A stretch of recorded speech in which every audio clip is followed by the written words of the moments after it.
Hays Larks. All of my friends are gonna be there too. Nothing in the world I'd rather do than grab a hot dog burger and a cold beer. You'll hear me yelling out a big cheer, 'cause whether they win or whether they lose, I'll be rooting for the Hays Larks. Hays Larks! I'll be rooting for the Hays Larks. I can't wait to see a home run.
now let's meet the starters for your Hays Larks. Leading off and playing center field, number 1, Drake Angeron. Batting second, the pitcher, number 16, Wyatt Divis. Batting third, playing second base, number 9, Justin Lee. Batting fourth and playing first base, tonight's 8th Street Liquor beverage batter, number 23, Alex Strachan. Batting fifth and playing right field, number 8, George Sutherland. Batting sixth and playing left field, number 26, Jared Belbin. Batting seventh, the catcher, number 15, Max McGuire. Batting eighth, the shortstop, number 4, Jimmy DeLeon. And batting ninth and playing third base, number 12, Palmer Hutchison. And in his 37th season with the Larks, please welcome head coach Mr. Frank Leo. Larks pitching coach is Keith Harper, and they are assisted by Steve Sedbrick and Sean Murphy.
to the Larks Network.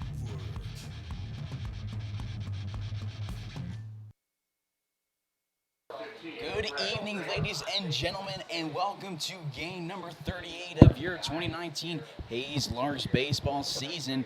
Tonight's matchup features your Hays Larks taking off against the Dodge City A's. The man on the bump for the boys in blue is Wyatt Divis.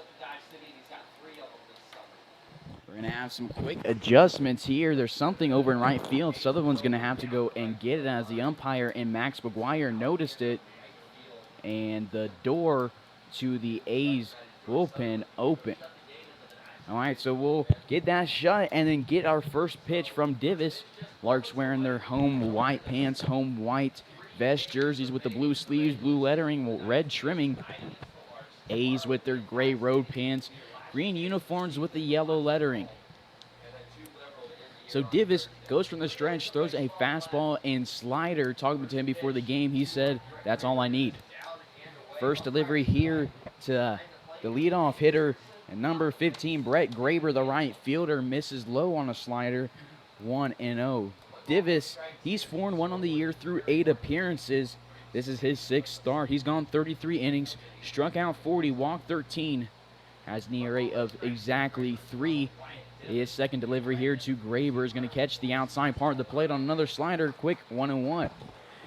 Divis has walked 13, given up 25 hits, 11 earned runs. His last appearance was a loss against Wellington. He threw 5 innings, struck out 6, had 2 earned runs. This is the A's second look at him this year. They were scheduled to see him in that last 2-game series. He went down with an injury the night before game 1. So Russ and Hayes took over the bump, and Larks picked up another win for us. That was win number 4, 1-2 after a foul ball on deck as Carlos Ariano in the hole, Aaron Renault.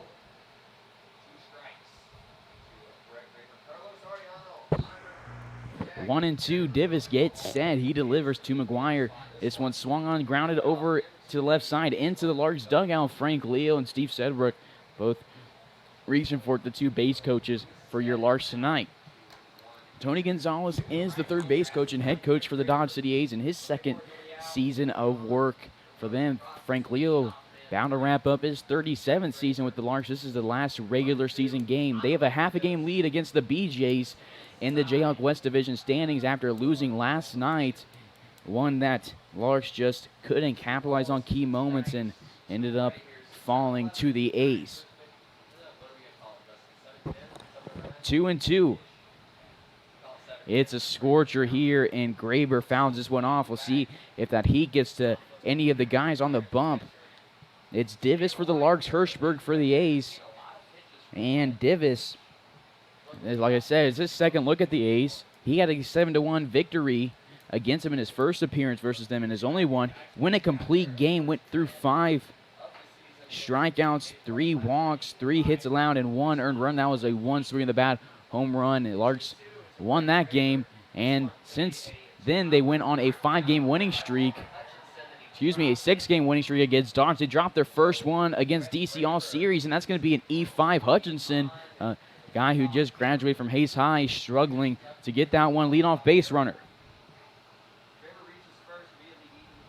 So now to Carlos Ariano defensively for your Larks. It looks like Jared Belbin in left, Drake Angeron in center, George Sutherland in right, Palmer Hutchinson in the hot corner, Damian playing short, Justin Lee at second base, Alex Strachan playing first, Max McGuire behind the dish, and Wyatt Divis on the bump. Ariano, we saw him earlier in this series. This one is going to be a slider in the zone called strike 1. Ariano last night 1 for 4 with 2 RBIs and a run scored. On deck, Aaron Renault in the hole, Owen Jansen, the cleanup hitter. Divis has allowed 2 home runs this season, one of those against Dodge. This 0-1 delivery sent hard over the left side on a line drive, but it's going to be into the Larks bullpen, 1-1. 0-2. Divis has a whip of 1.15, has an opponent batting average of under 200 at 187, a solid OBA for a solid baseball player. Has hit 1 batter, thrown 163 balls, 338 strikes, has gone 2 complete games. So Ariano, the shortstop batting in the 2-hole, will step back into the right-hander's batter's box. He played at Illinois State, originally from California. Divis 1 strike away from picking up number 41 on the year. This delivery to him, it's a slider that Ariano reaches, gets it off the end of his bat, back to the net. 0-2 again.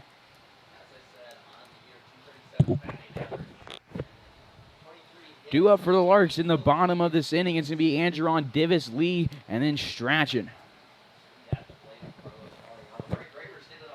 Ball goes back to the Larks dugout, and Divis will deliver from the stretch. Righty versus righty. This one's grounded over the left side. It's going to be in foul territory as Mikey Gangwish, who's getting some rest tonight, jogs down the line to go and get it. Ariano this season for the A's, batting .273, 4 triples, 35 total bases, has 10 RBIs. So we'll get another 0-2 delivery from the right hand of Divis. He looks over at Graber, who reached on that error from Hutchinson. He's going to check over. The throw is not in time. One. So that's the first pickoff attempt today for Divis. It's 0-2 still to Ariano at the dish. Graber on the base pass this season for the A's. He's only stolen 2 bases. This delivery is grounded back. Ariano protecting the plate will go 0-2 yet again. Larks had their 7-game winning streak snapped last night in Dodge City. It was an absolute heartbreaker as it was a key game. So the Larks, if they want to win the Jayhawk West, they need to win tonight, and they need Dodge to beat Liberal at least one time in that next 2-game series. And then, so this is the last regular season game. The KCLB tournament will start on the 20th and last through the 23rd. The NBC World Series will start on the 27th. This one's going to be a swing and a miss strikeout number 41 on the season for Divis, and he worked for that one. There's one away with a runner on. For Ariano, that is strikeout number 21. 41 for Divis. Now to Aaron Renault, who's batting .383 on the year with 29 total bases through 60 at-bats. 16 runs scored. He steps in the left-hander's batter's box, facing off against the righty Divis. Check over at first, not in time. Divis throws right-handed, but bats left-handed, similar to Drake Andron, who stands in center field. The batting order for the A's was Graber leading it off, followed by Ariano Renault, who's at the dish. Jansen in the cleanup spot. Bordas batting 5th. Oshiro 6th, followed by Firestone, Grubauer, and Kyle Cullen rounding out the order. It's 0-1 to the first baseman. Renault from St. Martin's University. He'll await his 0-1 delivery with one away.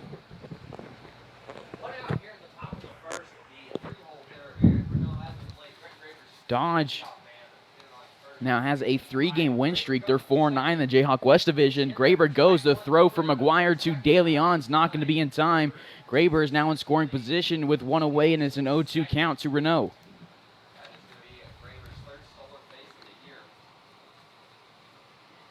Dodge is 22-12 overall. Larks 28-9.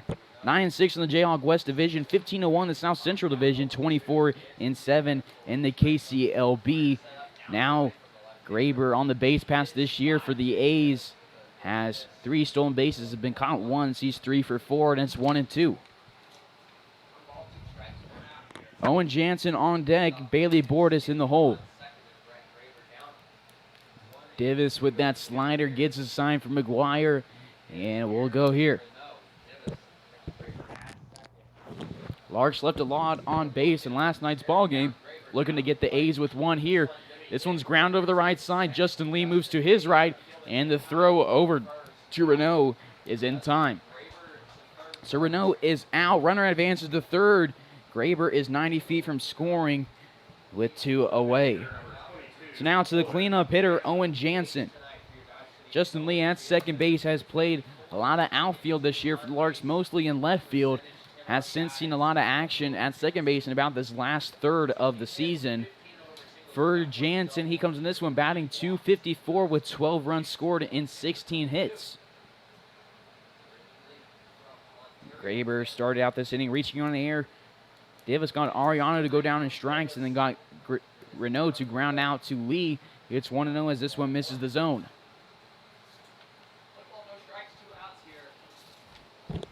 On deck, Bailey Bordas in the hole. Ryan Oshiro due up for the Larks. It's Andron Divis, Lee, and Strachan. Justin Lee approaching that Larks record for best batting average in a season. The 1-0 delivery, a fastball that McGuire gets framed well. It's called strike one, 1-1.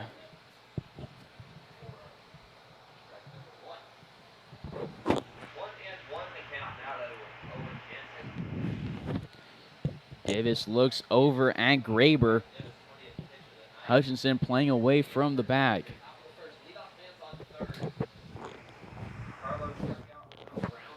Davis delivers here. This one's grounded and lined into center field. It's going to be an RBI base hit for Owen Jansen. That run will not be earned for Davis. And that air from Palmer Hutchinson, the guy heading into his freshman year of college at KCK Community College, proving constantly here. Larks find themselves down again. 1-0 lead for the A's. Yesterday, the A's started out being down by 2 heading into the third. They scored 4, ended up winning it 8-5. Both teams had 9 hits. This one's swung on a miss from Bordas. It's 0-1. Jansen, RBI, Graber coming around to score for Graber. That is run score number 15. And for Jansen, RBI number 11. This one's found back at the net. It's 0-2 to the 5-hole. On deck, Ryan Oshiro in the hole. Jack Firestone, the 7-hole left fielder.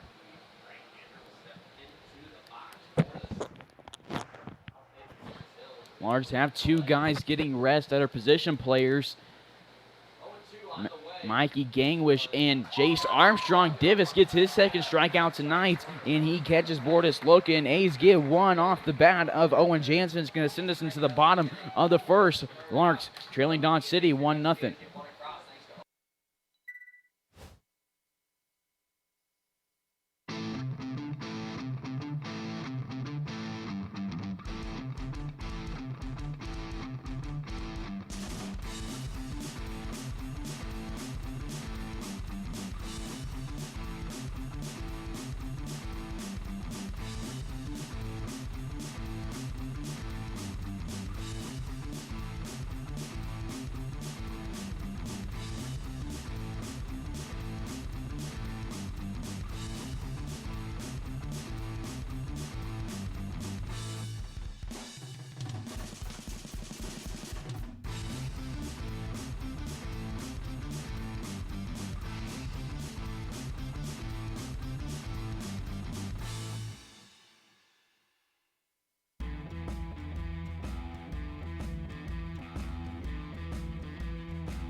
to the Larks Network.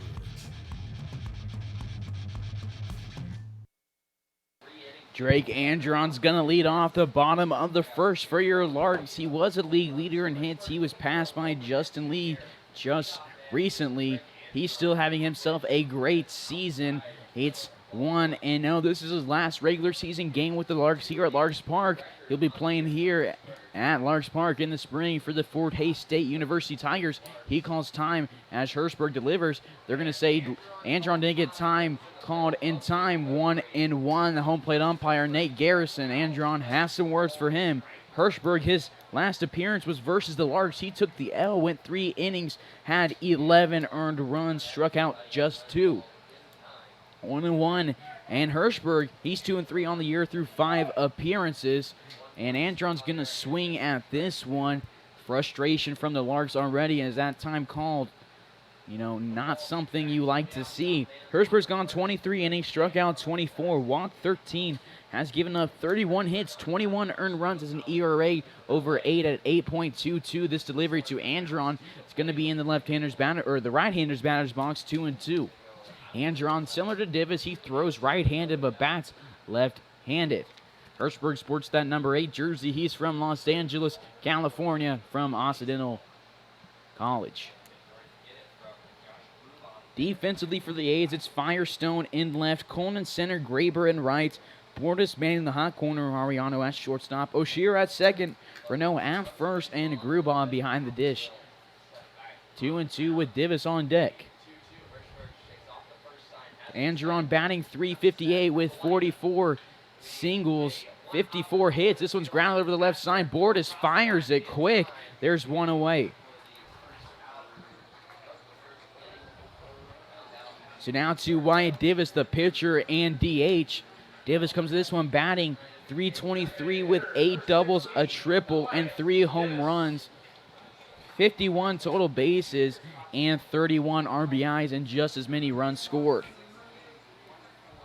Andron, with those 54 hits, he finds himself among the Larks' all-time leaders in hits.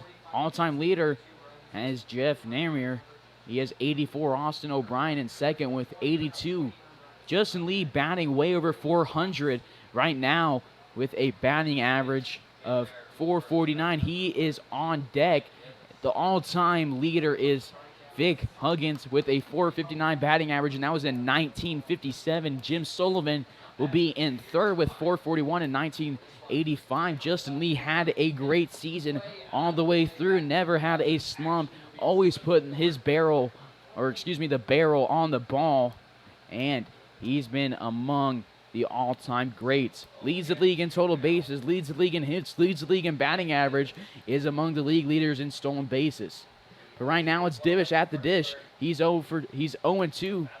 Count becomes a 1-2. He'll return to the mound for the second inning after one came across on him, but it will not be earned as the runner Graber reached on an error to lead off the game. Hirschberg will go from the windup. He's a southpaw. Divis sends it on a line drive that Ariano takes one step to his left, reaches down and catches it with no bounces. It's 2 away quick. Larks had some nicely hit balls, just location. So now to Justin Lee.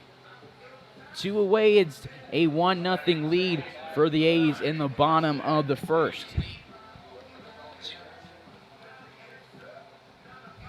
Justin, this season, has scored 27 runs.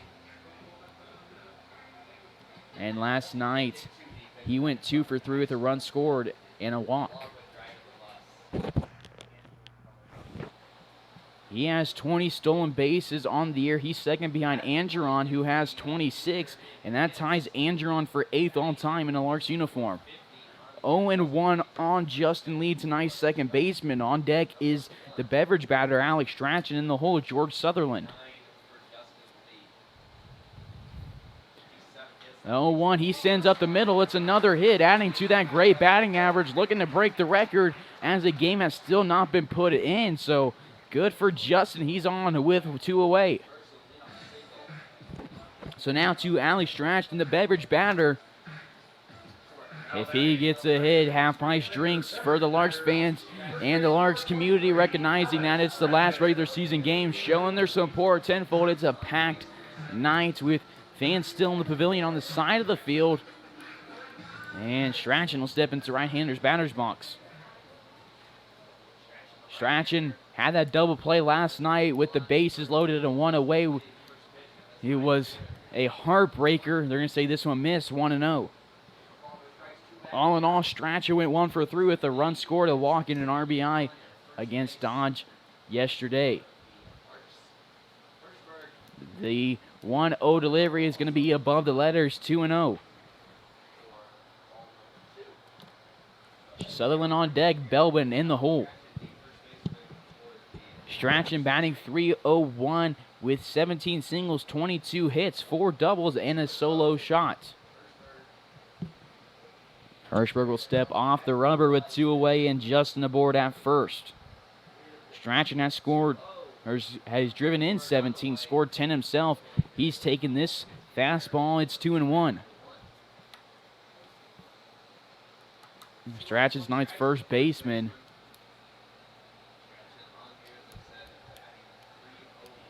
He'll head into his junior year at Jacksonville State. Brooke Braden and Michael Gilliland already headed back. Gilliland was recalled back by his coach. This one's driven to left field. It's home run number 2 on the year for Mr. Alex Strachan, giving the Larks the lead in this key game. It's a 2-1 ball game. Come around to score is Justin Lee. Run scored number 28, and for Strachan, RBIs 18, 19.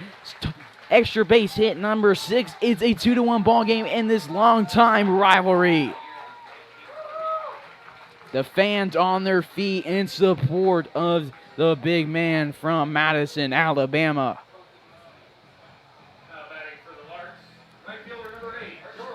So now to George Sutherland. Base is empty with 2 away. Larks doing just what they need to do to answer that run from the A's in the top part of this inning. Quick pitch from Hirschberg. I say it's missed, 1-0.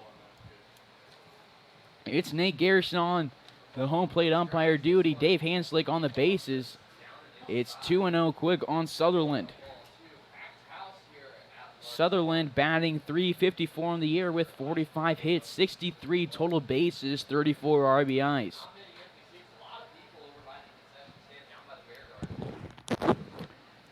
Sutherland last night went 0 for 4 with a walk. He grounds this one over to Oshira, who eats it, fires it to Renault for out number 3. But Larks still get 2 off the bat of Alex Strachan. It was a 2-run shot way into deep left field, past the 322, between the 349. It's a 2-1 ball game. This is Carson Ackerman on the call. You're tuned in to Larks Network. Don't go anywhere. We'll be right back for the second inning.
Top of the second, we go after Alex Strachan's two-run shot. It was his second home run of the year, and for Hirschberg, that's the third home run he's given up.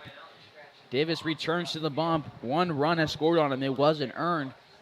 He delivers here to Ryan Oshiro, called strike 1. Davis with that slider and fastball. It's Firestone on deck. Grubauer in the hole.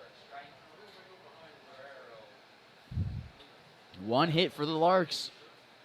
Or excuse me, 1 hit for Dodge. 2 for the Larks. 2 runs scored for Hays. 1 for the A's. 1 error for the Larks. 0-2 quick on Oshiro. Oshiro played at St. Martin's University. The 0-2 to him. It's sent right back at Davis' glove. And Justin Lee reaches his glove. He can't make the play at second base. We'll see if that's ruled hit number 2 for the A's or air number 2. And it is air number 2 for the Larks. So second time the leadoff hitter has been aboard with an error.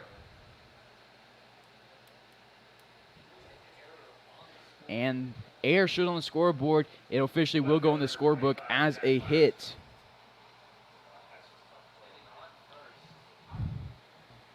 Justin Lee played outfield at Cochise. He said he played for about half of his freshman season there in Arizona at second base. He's headed to Angelo State.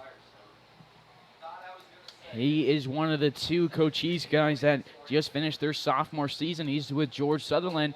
Sutherland headed to St. Louis. The 0-1 to number 25, Jack Firestone, runs outside.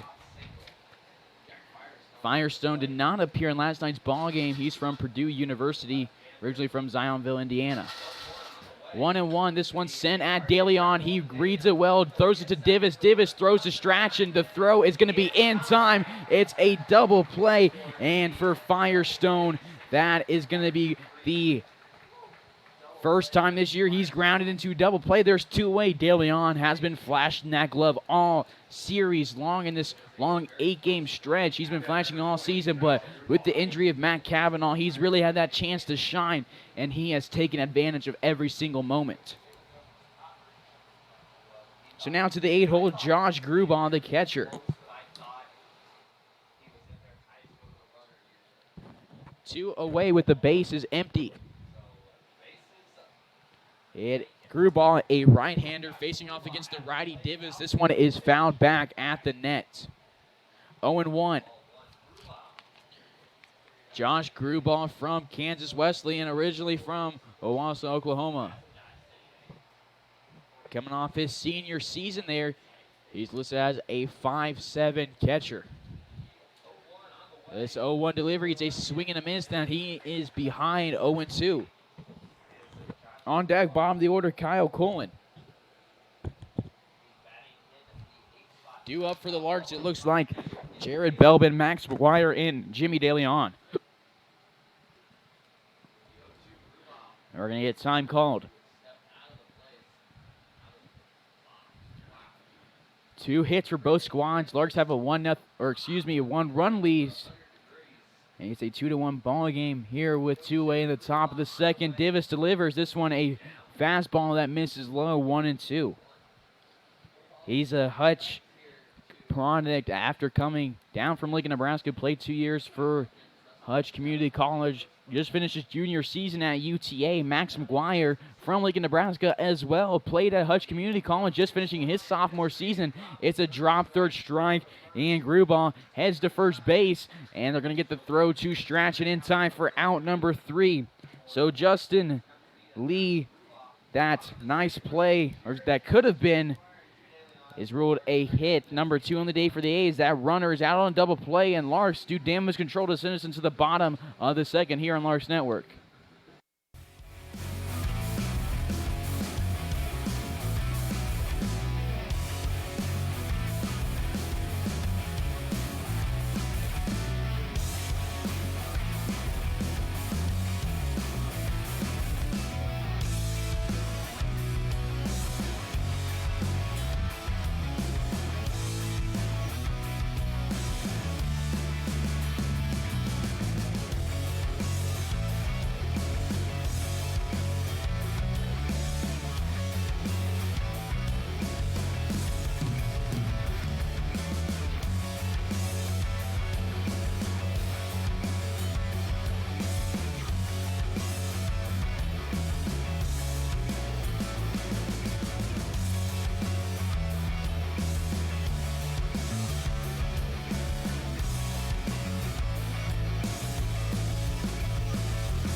Bottom of the second we go here in this key game against the A's. It's a 2-1 lead for the Larks. Leading off is a 6-hole, the left fielder from Australia, hitting from the left-hander's batter's box.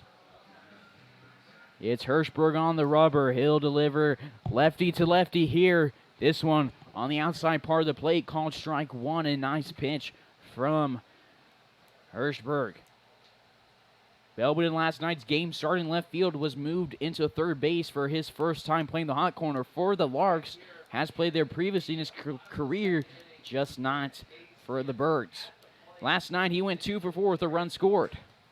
And that double that he hit screaming into the outfield was a pretty one to watch. He's down the count 0-1, takes this one, an outside pitch that's framed by Grubauer. It's 0-2. Middle infield of Ariano and Oshiro playing deep. Graber adjusting. He's way deep in right field. He'll take time here. Step back into left-hander's batter's box in his last regular season game in 2019 for the Larks. It's a 1-2 count according to the scoreboard here at Larks Park. He takes this one outside, 2-2. Played at Arizona Western with Mason Myrie. Myrie had to leave. Found a third to halfway through the year after being very ill. A 2-2 delivery.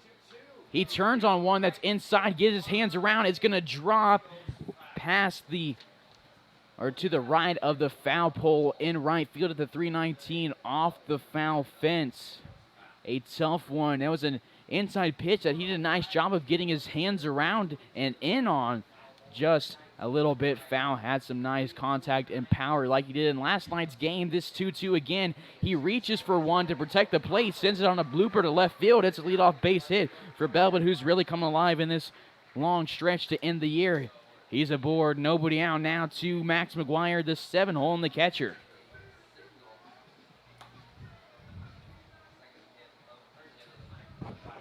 Max McGuire at the dish.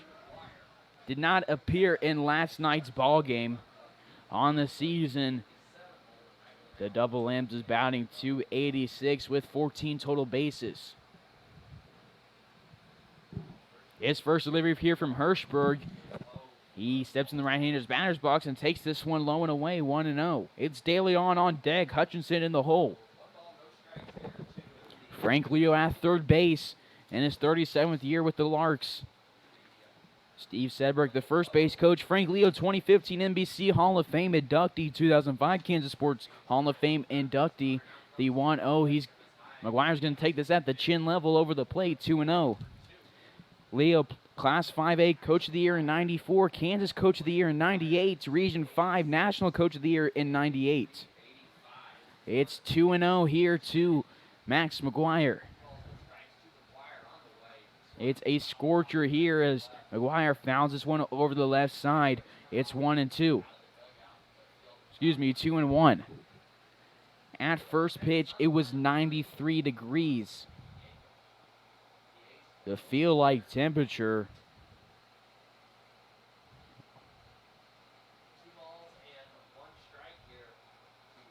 was over 100. The 2-1, they're going to check over at Belbin. A weird delivery from Hirschberg. Evidently didn't work as Belbin's in there plenty in time. Hirschberg will go from the stretch.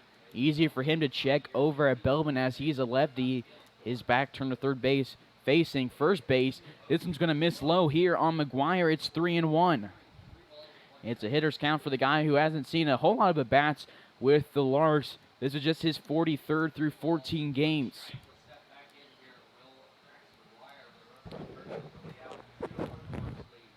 Hirschberg will go delivery. It's over the outside part of the plate. McGuire takes it looking. It's a full count. Still no swing for McGuire. We'll get a payoff pitch for Hirschberg. The first full count worked for the Larks tonight. 1 run for Dodge in the first, none the second. Larks got 2 in the bottom of the first, looking to bounce here and get another one. This one runs inside. McGuire did similarly to what Bellman did, but he's in the right-hander's batter's box. Got his hands in and around and sent this one foul on the left side of the field. We'll get another payoff pitch here from Hirschberg.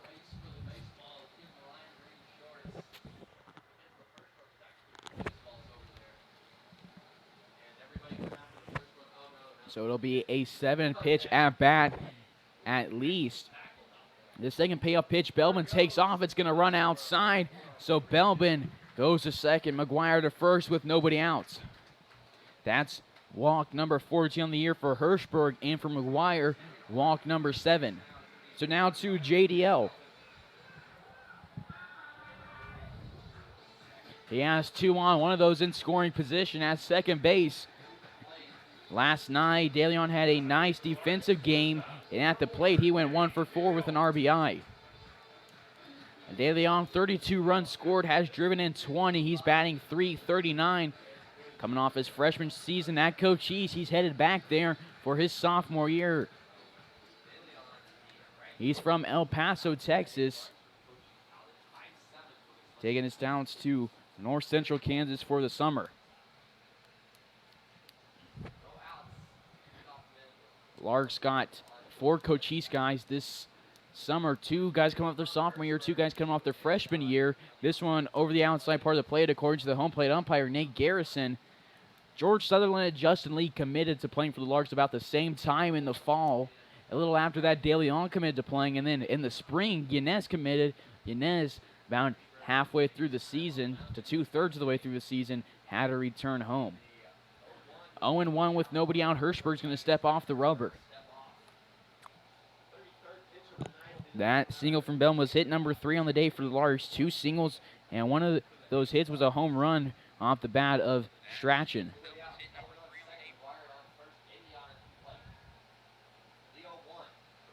This one is going to run low. It's 1-1 on DeLeon. DeLeon had a cranked home run against Valley Center to deep left field. He drove in 3 with that swing of the bat.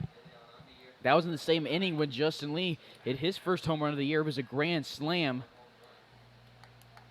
DeLeon has 20 RBIs, looking to add to his total here. He sends this one up the middle. Hirschberg dodges. Jared Belbin's going to be sent home, and the throw is going to be high, and Belbin taking advantage of what he learned last night. He slides in. He's way safe, and it's a 3-1 ball game. And runners still at first and second. Larks now up by 2.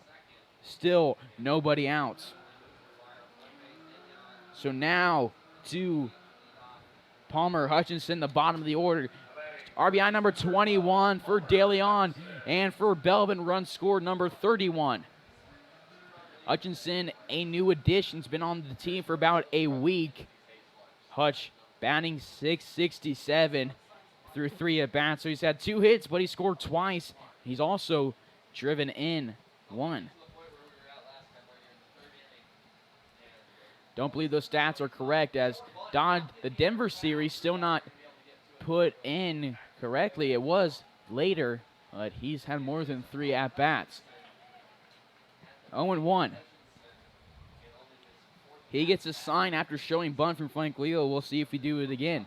He's played under Frank Leo for 4 years through his freshman and senior season at Hays High School. The Indians taking his talents to Northeast Kansas, joining Kansas City, Kansas Community College. Part of that great senior roster for the Hays High Indians last year of him, Cody Peterson, Trey Riggs.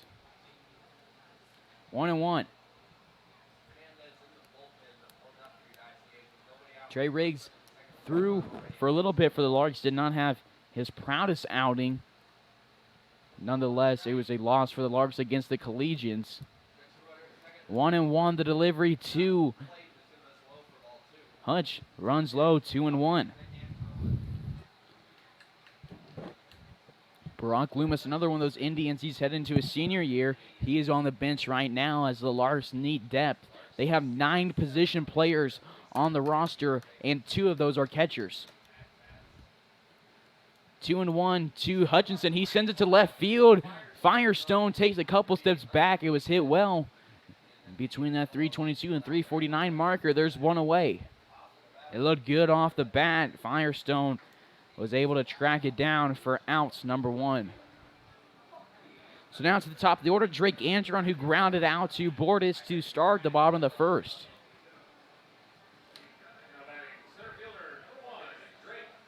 Among the league leaders in stolen bases, hits, and total bases and batting average, among the Larks on-time leaders in stolen bases, joining the record books among some of the greats such as Albert Pujols, a 3-time NL MVP, 10-time All-Star, and 2-time World Series champion. Played under Frank Leo here, and so did Lance Berkman, 6-time MLB All-Star, 2011 World Series champion, 2011 NL Comeback Player of the Year. 0-1 quick on Andron. Also playing for the Larks, Jack Wilson, a 2004 All-Star and a 2004 Silver Slugger. Other Larks such as Aaron Crow, Jason Frazier, gone under the radar on their way to the big leagues.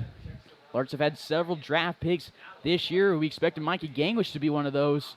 There's a lot of speculation and online articles about D2 players that could be drafted, and Mikey Gangwish is on pretty much every single one of those. Unfortunately, did not get his name called in the draft, but he looks to continue his ball-playing career, whether it's independent, overseas. He just wants to keep playing and extend his career. Was honored on Sunday night for 3 years with the Larks. Had a nice little ceremony for the mustache man before the game. Wyatt Divis playing in his second year with the Larks. As this one misses, 1-2 at the nose of Andron. Divis is on deck. Andron, 67 total bases, a home run, a triple, and 8 doubles. That home run was a nice one against Dodge City, in Dodge City at Cavalier Field. The 1-2, he's going to swing at one. That was outside. He's out for the second time tonight. Hirschberg, that is his first strikeout today, and number 26 on the year. There is two-way with runners on first and second to Wyatt Divis, who lined out to Ariano in the first for out number 2. For Andron, that is the 20th time he's gone down on strikes. Divis at the plate has struck out 16 times, has 2 stolen bases, 31 RBIs, a triple, and 3 home runs.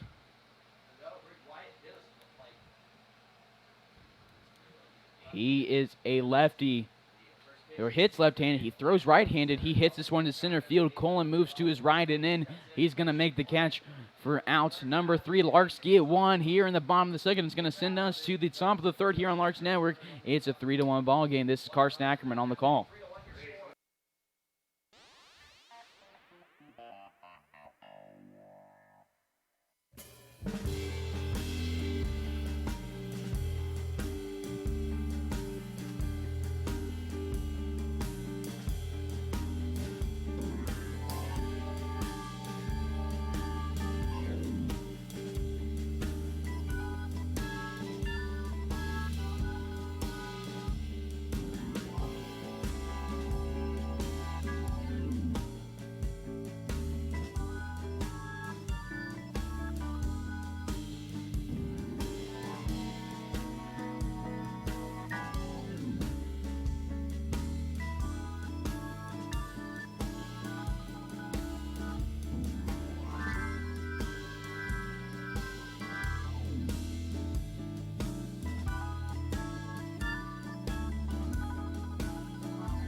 to the Larks Network.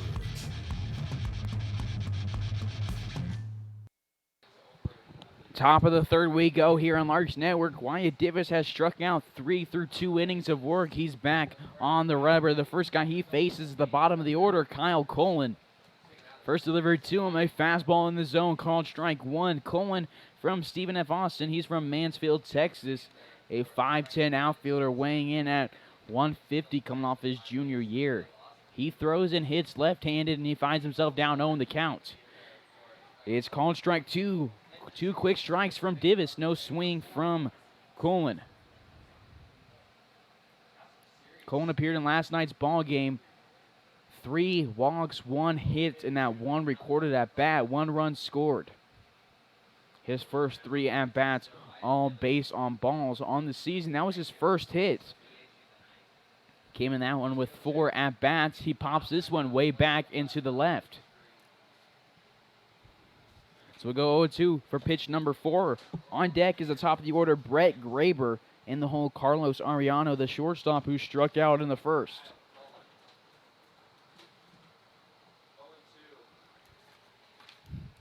We'll go 0-2. Divis from the stretch. The righty delivers. It's called strike 3. Strikeout number 4 on the day for Divis, and number 44 on the year. That is the 9th time he struck out an A through 7 and a third innings versus between 2 games. That game, it was really a complete game. Divis only went 5 innings as the game was called at the top of the 6th due to the weather moving into Dodge City, Kansas. Larks picked up win number 1 on the away side of things. That was win number 3 on the year. It's a swing and a miss from Ariano. No, it is Graber. Graber reached on an error in the first, and he came around to score. It's 0-1 with 1 away to the right fielder, hitting from the right-handed side. Divis delivers a slider that hangs up. It's driven to the left side of the field hard, but it's foul. 0-2. A's have quite a bit more guys on the roster than the Larks. The Larks have had, even though they've had a shallow roster, they've had an immense amount of talent. A lot of it losing it. Mason Myrie went home. Michael Wong was called home by his coach. Myrie was sick. Matt Cavanaugh is headed home tomorrow after a back injury. Bork Brandon already is heading home, making that trip today with Michael Gillen, who was called home by his coach at Jacksonville State. And Hernan Yanez returned home to San Luis, Arizona to work. 1-2. So Larks already with a small roster that has since dropped, but they still have the best record in the KCLB. The 1-2 with 1 away. It's a swing and a miss for Graber, and he's going to strike out. That's number 5 on the day for Divis, and for Graber on the season, that is strikeout number 14. So now to Carlos Ariano, who was Divis' first strikeout victim in the first.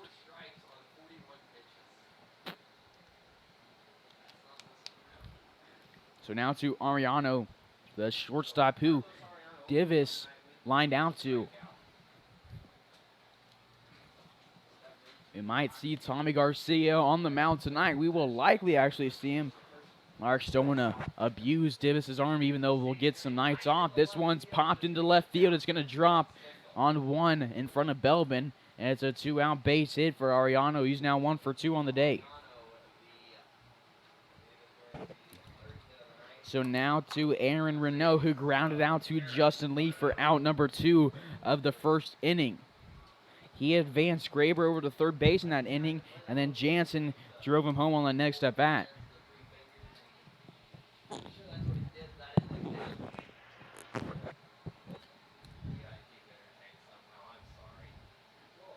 Renault, 61 at bats, batting .383. It's called strike on him.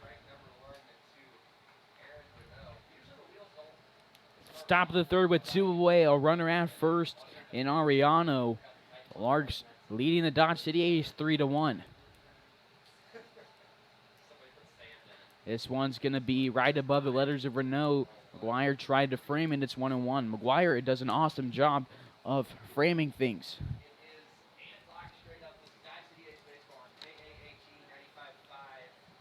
Larks players all had their strengths. McGuire great at framing defensively.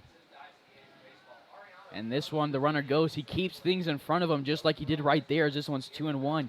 Mikey Gangwish showed off his baseball knowledge last night as there was a runner coming home. He acted like the ball wasn't going to come in. And then he took a hit at home plate purposely, but he knew how to take the hit, and he got the runner out as you can't hit the catcher running in. You had to slide if you're in the vicinity. It was a nice play from Gangwish, and it got us out of the inning. A swing and a miss from Renan. They're saying he tipped it back into the glove of McGuire. It's 2-2 with 2 away as Ariano stole second base. Ariano, that's his 7th stolen base on the year in 8 attempts.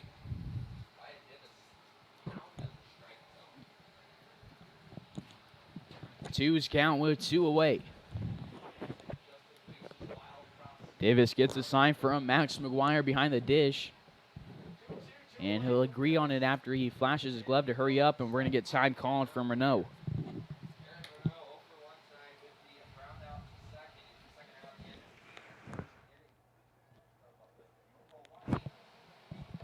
Two and two to the first baseman. McGuire delivers a sign to Davis, who steps on the rubber. He goes from the stretch. A slider, that's a swing and a miss on one way low and outside. And the throw to Stratton is going to be in time. So Davis strikes out 3 for all 3 outs, making a strikeout total tonight 6. That was number 46 on the year, and it's going to send us to the bottom of the 3rd. It's a 2-run lead for the Larks. This is Carson Ackerman on the call. You're tuned in to Larks Network.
You're tuned in to the Larks Network.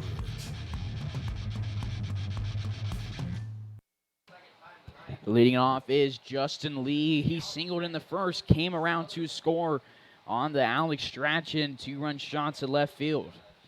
Strachan is on deck. He's the beverage batter. Got the Larks fans half-price beverages in stylish fashion. Lee checks his swing, and then the comedian himself follows it up after a strike was called. He's been a funny guy to watch all year long.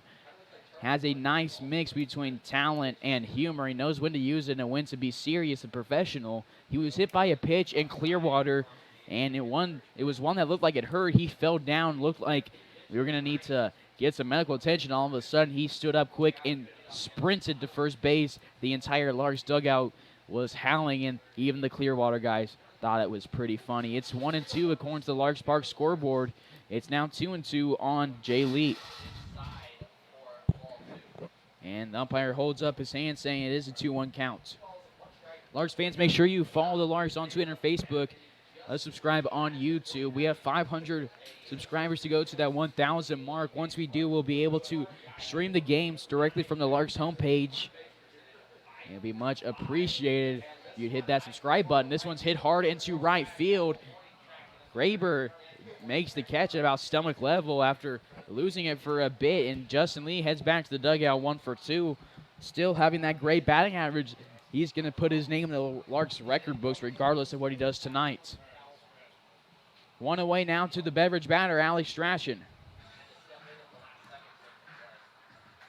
You heard Brooke Brannon and Matt Cowden talking about the pressure being the beverage batter, that added pressure from the Larks wanting you to do well as it is, but when half-price beverages get involved, they really want you to do well. Strachan did not show any signs of nerves as he cranked one deep left field to make it a 2-1 ball game.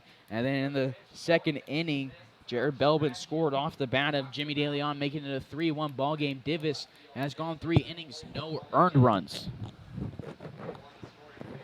1-0 to Strach. This delivery, he's going to take similar spot, a little bit more inside, 1-1. One away, it's Sutherland on deck, followed by Belbin.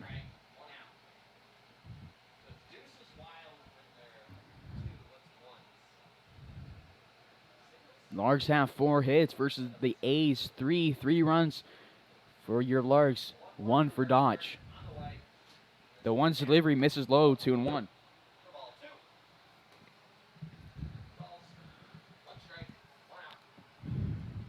So for the second time tonight, the Larks, the first batter of the inning, goes down swinging, not striking out, but putting a ball in play and out. The second inning, Belbin led off with a single, and in the first, Andron led it off with a ground out.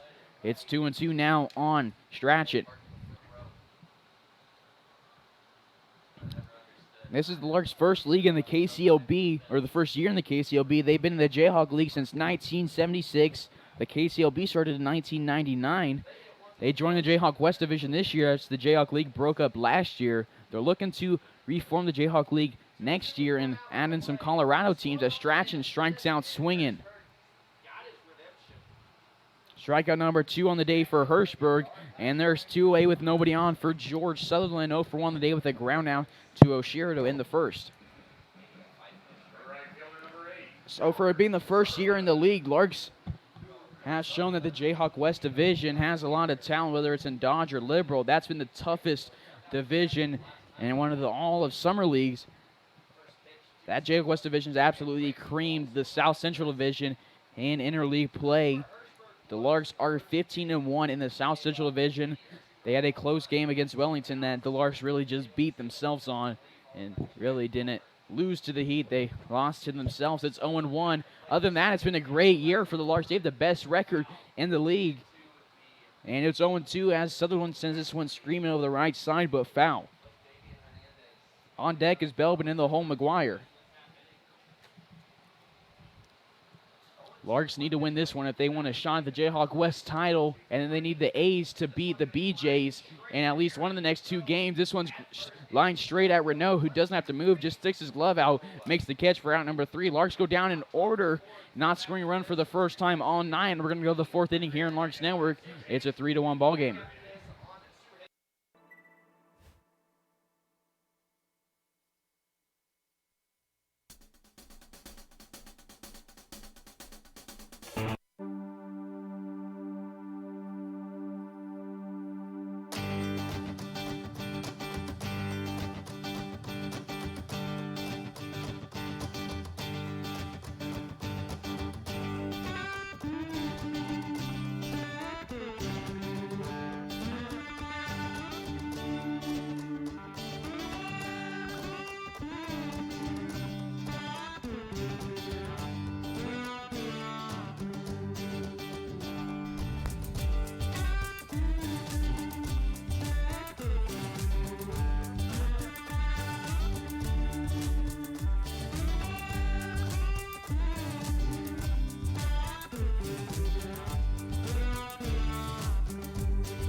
Top of the fourth we go. Leading it off for the A's is Owen Jansen. 1 for 1 today with a single. He's a cleanup hitter and the designated hitter tonight for the Green Men. Divis on the bump for his 4th inning of work. Has no earned runs through 3 and has struck out 6. Divis a righty versus a lefty here. The delivery is a fastball outside, 1-0. Divis has filled up the strike zone here as a nice strikes to ball ratio throughout his whole season. 338 strikes, 163 balls.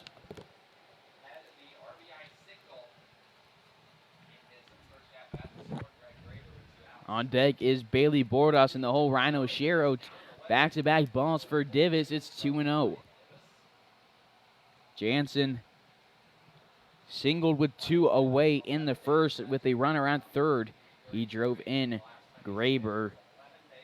Graber reached on that ear for Hutchinson, and then he was struck out by Divis in his second at-bat. This one is in the zone, called strike 1. Divis now commanding his pitches.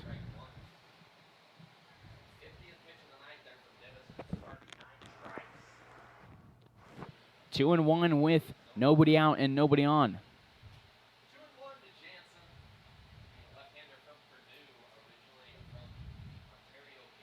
This one swung on, grounded over the right side, and foul. 2-2.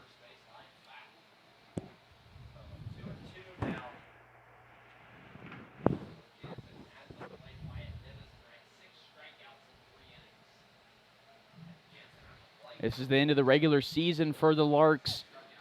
As it's a 2-2 count on Jansen. They've had a nice one all year, overcoming all sorts of things that have come their way and battling all through it.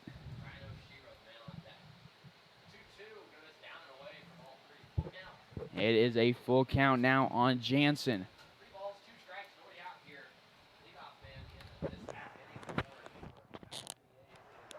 He calls time, and Divis will throw the payoff pitch here. On deck, Bordas 0 for 1 of the day with a strikeout, and then Oshiro in the hole, and he's rung up on the payoff delivery. It's strikeout number 7 on the day for Divis, and Jansen is now 1 for 2, and now to Bordas, who's 0 for 1, was Divis' second strikeout victim in the first inning. Bordas, the third baseman tonight for the A's. He's from Cal State Dominguez Hills, originally from L.A. Coming off his sophomore year, he's a 6'1", 170 infielder that hits right-handed. His first pitch from Divis in the zone, called strike 1. Due up for the Larks in the bottom of the fourth. It looks like Belbin, followed by McGuire, De Leon, and Hutchinson. 0-1, this delivery, a slider that's going to run just outside, 1-1. It's a 3-1 ball game here with 1 away in the fourth. This one's popped over the net, over the grandstand, over the press box, out of play, 1-2.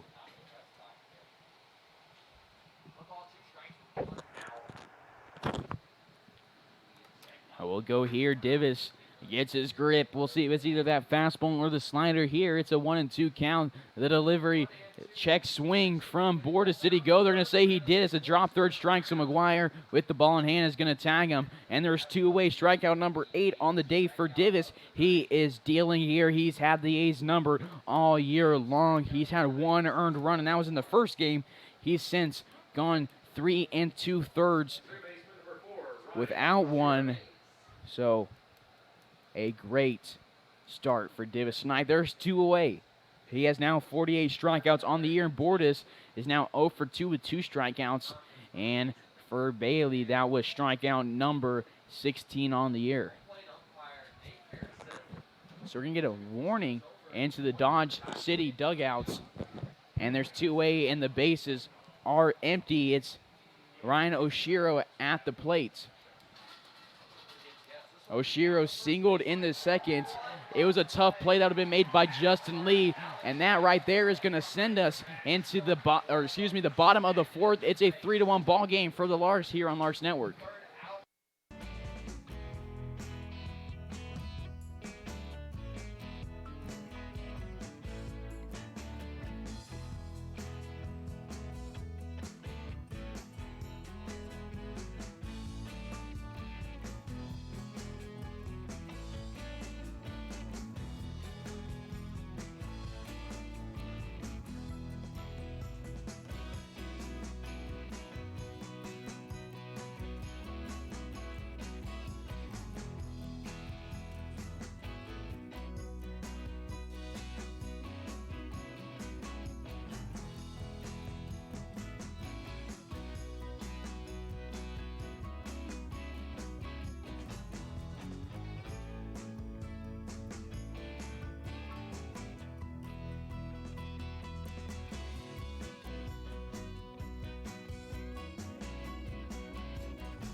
Bottom of the fourth we go. It's Jared Bellman leading off after a nice play from Strachan. That I was looking at the stats while it happened. Shout out to Cameron Purdy, the voice of the Dodge City Ace, for helping me out with that one. Called strike one here on Belbin. Belbin on the day, a single in the second with a run scored. Came around to score on De Leon's RBI single. That made it a 3-1 game. The Larks went down in order in the third. And now it's 0-2 quick on J-Rod. He's from Australia, played at Arizona Western. The 0-2 delivery from the new pitcher, Damian Hernandez, misses high and outside, 1-2. Hernandez is 0-1 on the year with 2 saves, 17 innings pitched, has struck out 11, walked 6, allowed 18 hits, 7 earned runs, as an ERA of 3.71. He is replacing Hirschberg after 3 innings. Belbin thinks about taking a swing on one that breaks. It's 2-2. And the last appearance for Hernandez was against the Larks in a 2-8 win for the Hays boys. He went 1 inning, 1 earned run, no decision. Walked 2, struck out 1. He appeared on the second. That was game 1 of the Dodge City versus Hays series. That was the only 4-game one this year for the two rivals. It's a full count now to Belbin. In that appearance, he went 4 innings, allowed 3 hits, no earned runs. It was a strikeout. Larks won it 9-8. It's a close game. And the payoff pitch to Belbin. He pops up. It's going to be either into the grandstand or over it. We'll get another payoff pitch here from Hernandez. He's originally from Yuma, Arizona, played at Arizona Western with Jared Belbin. So teammate versus teammate in action here. Lefty versus lefty. It's going to run inside, and it's walk number 7 on the year for Hernandez, and Belbin's aboard for the second time tonight to lead off an inning. For Belbin, that is walk on the year, number 22. So now to Max McGuire, who walked in the second. It's 8:20 p.m. here from Hays, Kansas, with the wind whipping in from center field. Not too strong, but not soft either. It's a hot night. Don't know if that had any effect on Hirschberg. Even though it's past 8 o'clock, it's still 91 degrees here in downtown historic Hays, Kansas. This one runs outside on McGuire, 1-0. On deck is De Leon in the hole, Hutchinson. Belbin at first base. We'll see if he attempts anything here. He's an aggressive base runner with speed. They're going to check over at him. He read it well. He's in safely. Steve Sedberg, the Larks' first base coach. Third base coach is the head coach, Frank Leo. You can usually hear Sedberg up here in the press box yelling when runners are about to be picked off, yelling at him to get back. And it works. Larks have been great at base running. This one's lined over the left side. A nice play from Bordes. Great reactions, great catch. And McGuire is robbed of a base hit. And all you can do there is tip your cap as it's a double play. And now there's 2 away with the bases empty. Just a great play for the Cal State Dominguez Hills, California native. So now all of a sudden, after a promising ball off the bat and a promising inning, there's 2 away to JDL, who singled in the second and drove in Belbin. Stands at 5'7", but that hasn't affected him in any negative way this year. 47 total bases with 22 walks, 21 RBIs, and 32 runs scored. There's 2 away. Lefty versus righty here. This one we're going to run inside and low at the feet of De Leon, 1-0. On deck is Hutchinson in the hole. Drake Anser on the top of the order.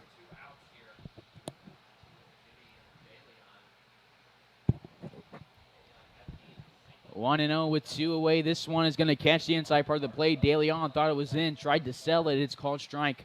1-1. Due up for the A's, it's going to be Firestone, Grubauer, and Cullen after a 1-2-3 inning in the top of the 4th. It's a quick-moving game, especially compared to last night's game. It was a late one. Larks got home late. Our bus pulled up around Hays a little after 1. It's 2-1 here to De Leon. Nate Garrison flashes the sign. Scoreboard still not changing here. Nate Garrison, the home plate umpire. Dave Hanslick on the bases. The 2-1 delivery is going to be a similar pitch that DeLeon tries to sell inside. It's called strike 2. 2-2 with 2 away, nobody on. Nice play from Bordas, robbing the Larks of a runner in scoring position, and Max McGuire of going 1 for 1 on the day with a walk.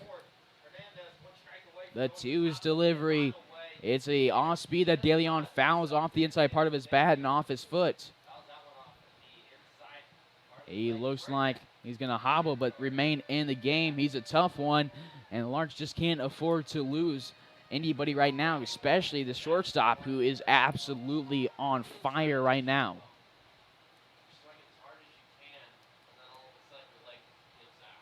So we'll step back into the right-handed batter's box, and Hernandez will deliver the 2's delivery to Jimmy. I love this town, DeLeon.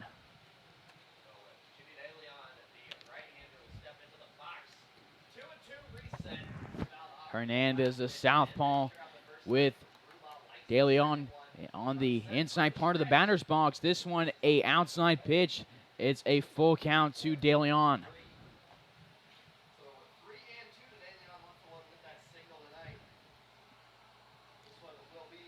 Larks up 3-1. The payoff pitch. DeLeon sends it over to right field on a blooper, and it's the second hit of the night. DeLeon is now 2 for 2. He's aboard with 2 away. It's the bottom of the order, Palmer Hutchinson, who lined out to Firestone in the second.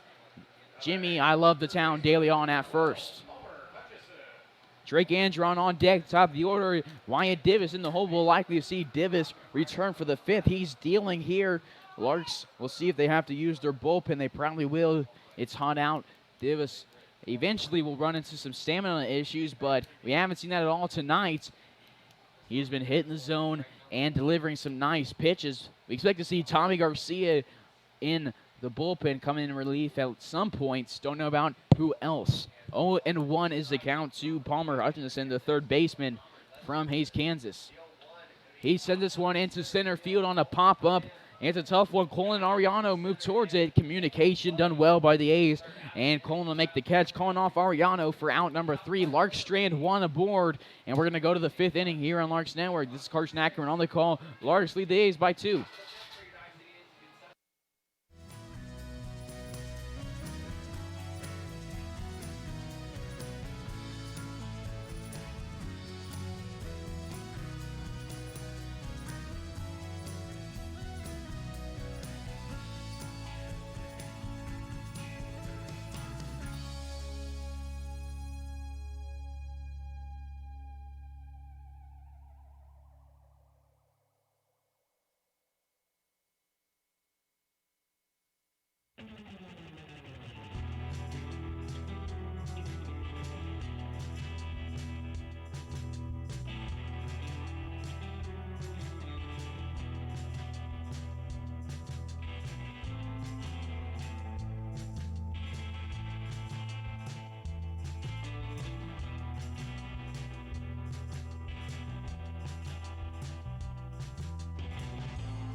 Top of the 5th we go here on Larks Network.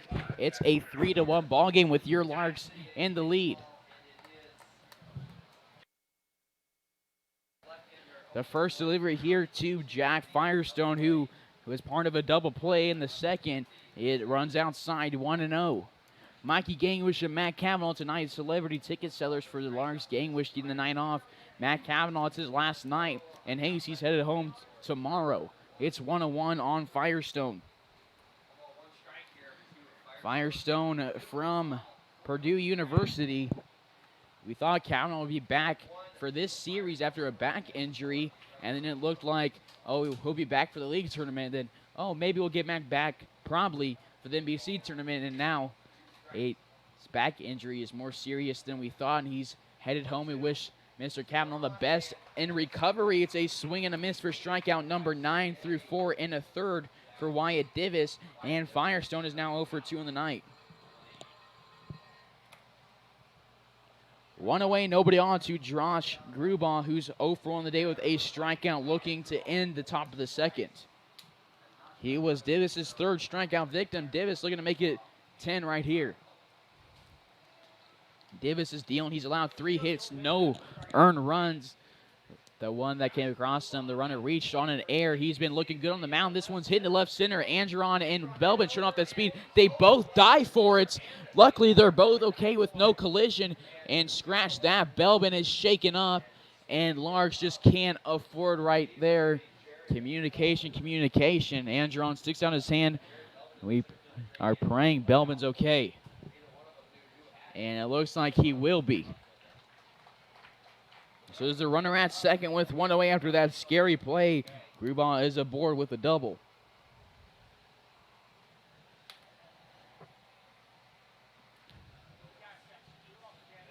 So now to the bottom of the order, Kyle Colin. Now it's a very, very scary play with 2 players diving head first at each other. That could have been so much worse. There's a runner in scoring position to Kyle Colin, who is 0 for 1 on the day with a strikeout. That's the first hit for the A's since the 3rd inning. It's strike 1 here.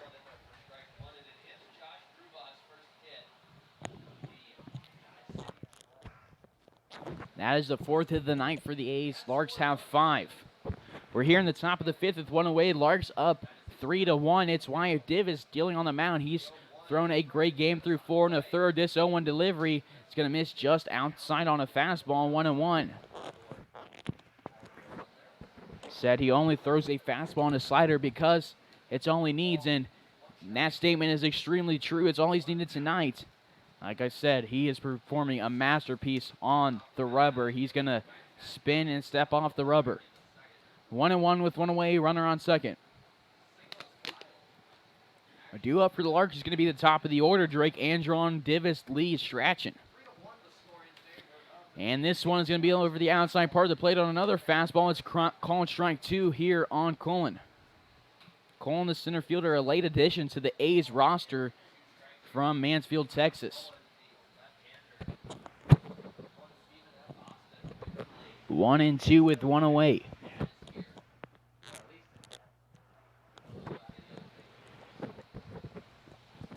Divis will get set. He'll go from the stretch like he's done all night. It's worked well, this 1-2 delivery. A's going to ring him up. It's strikeout number 10 on the ball game for out number 2.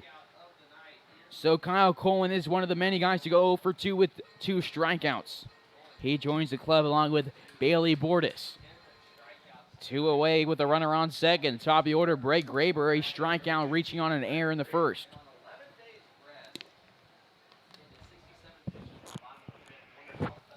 Top of the 5th, 2 away. Graber, a right fielder that hits right-handed. Andron makes a shift a little over to his right, to our left in center field, moving over towards Belbin a little bit. About midway into the outfield where you want to be. He's a smart player all around. He's in front of that 405 marker in left center field. 405 in deep center, 349 in left center, 322 in the left field corner. 349 in right center, 319 in the right corner, and it's 0-2 quick on Graber.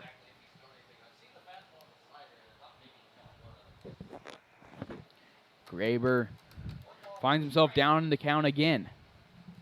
Looking to not be Divis' 11th victim with a K. Now the scoreboard changes to 1-1. This one's hit to the left side. It was nicely placed. It would have been about a few feet more to the right. It would have been an RBI and extra bases. Instead, it's going to be a 1-2 count now with the scoreboard correct.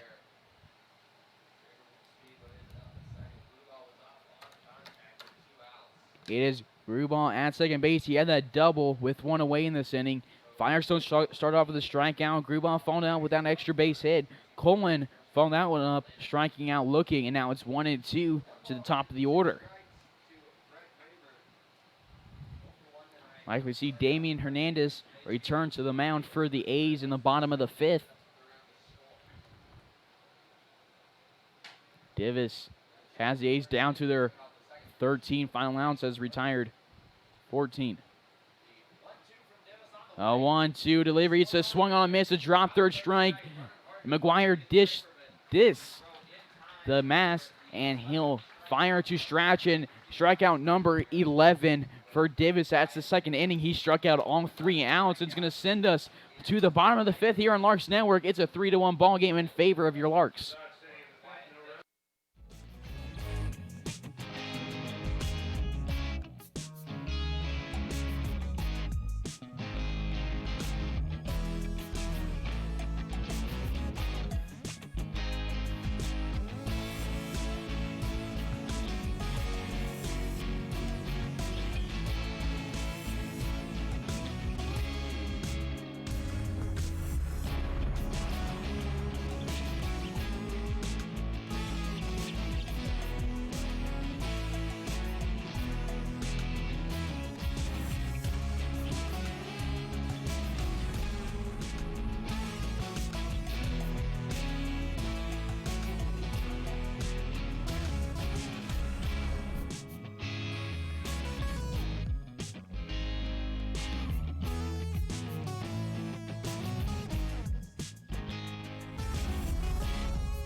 Top of the order, Damian Hernandez returning for his second inning of work. He's going to face some tough outs here. It's Andron at the plate, leading it off. He's 0 for 2 on the day with a strikeout and a ground out to Bordas. On deck is Divis in the hole. Justin Lee. Andron sends his first pitch up the middle. Oshiro gets it in his glove, fires it to Renault for out number 1. Andron just having a tough night he's been putting balls in play, just having some tough locations with them. And coming up to bat is Wyatt Divis. So Divis on the day 0 for 2, flew out to Colin in the second to end it, and then was out number 2 the first, lining out to Ariano. There's one away to the pitcher who is crushing the A's. There is movement in the Larks bullpen, but it looks like it's just stretching. 1-0 quick as this one misses the zone. Matt Cavanaugh out with a back injury. Brooke Brandon headed home with a hamstring injury. Larks have struggled with injuries all season long, and Skylar Luna messed up his ankle early in the season, was out for a while, was back for just a tiny bit, and then last night he went down and had to be replaced by Jared Belvin at third base as Armstrong took over the duties in left field. He was quiet about it before the game. I just said, "How's the ankle?" And he said, "Not good." He's a man of many words, and it's called strike 2 on Divis. We wish him the best of luck in recovery. We don't have a timetable for his return, but right now it doesn't look the brightest for the future as the Larks are down to just 9 position players. This one runs inside on Divis. It's 2-2 with 1 away and nobody on.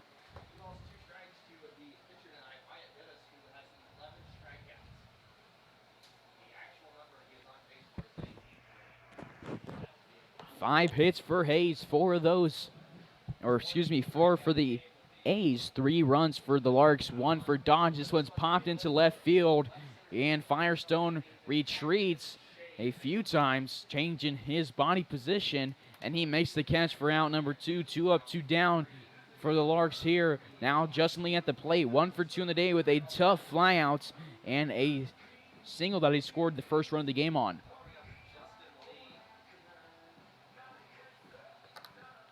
He has one of the best batting averages in Larks history. Coming to this one batting .449.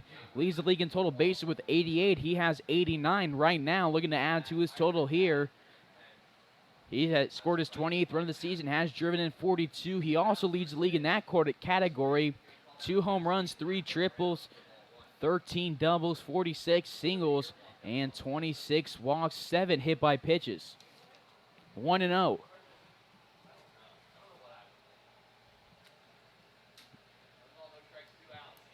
Lee's first look at Hernandez. He nods his head in agreement as it's called strike 1. He's been phenomenal all season. He's been a fun player to watch. All the Larks have had great seasons, and they've all been fun to watch. And this one's hit hard over the left side. Ariano reads it. The throw is not going to be in time as Justin Lee is safe at first base. We've seen Justin Lee hobble before, and he's aboard for the second time tonight. So you think he was battling some pain earlier in the season, had to come out of the game and got some rest after messing up one of his ankles. It's hit number 6 on the night for the Larks. But you consider him being injured a little bit and still putting on this season is absolutely phenomenal. Alex Strachan, the beverage batter at the plate, with 2 away and Justin Lee aboard for the second time tonight. Strachan had that 2-run shot in the first to make it a 2-run ball game. And then the A's, or excuse me, it was a 1-run ball game. The A's scored 1 in the first. And then since that, Larks scored 1 in the bottom of the second. And it's been scoreless ever since Belbin touched home plate. 1-0 on Strach. So Justin Lee improving his batting average right there. Looking to put his name in the history books of Summer League Baseball. The 1-0 becomes 1-1 here to Strachan. Hit number 59 for Justin Lee, and total base number 90. Phenomenal. The closest to that total for the Larks is Drake Angeron with 67. And in the league, Angeron's 3rd in the league with that 67 marker, so it's been just a phenomenal year for Justin. It's 2-1 quick on Strachan. The Larks have the most runs scored of any team in the Jayhawk West Division, the most hits, the most singles, the most doubles, second most triples, second most home runs, the most total bases, most walks, most RBIs, and this one's going to be popped out of play as Grubauer is completely confused by it. It'll be 2-2 to Strach. With 2 away, Justin Lee is heading to second base. Larks also lead the division in stolen bases. They have 92. Liberal has 24, and Dodge has 20. Larks have the best batting average in the division, the best on-base percentage, the best slugging percentage, the best OPS, and just a dominant performance in team stats. They only have a half-game lead on Liberal, though. It's one's hit into center field as Colin and Firestone retreat, and Colin gets underneath it. He makes the catch to the side of his body for out number 3. Larks strand 1, and we're going to go to the 6th inning here on Larks Network as the A's are down to their final 12 outs with Divis dealing. This is Carson Ackerman on the call. You're tuned in to Larks Network.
Top of the 6th we go here on Larks Network. Divis returning to the mound. It's Carlos Arellano leading it off as our camera falls here on Larks Network. We apologize for that. We'll get it back. Hopefully it'll focus. First delivery is going to be called strike. 0-1.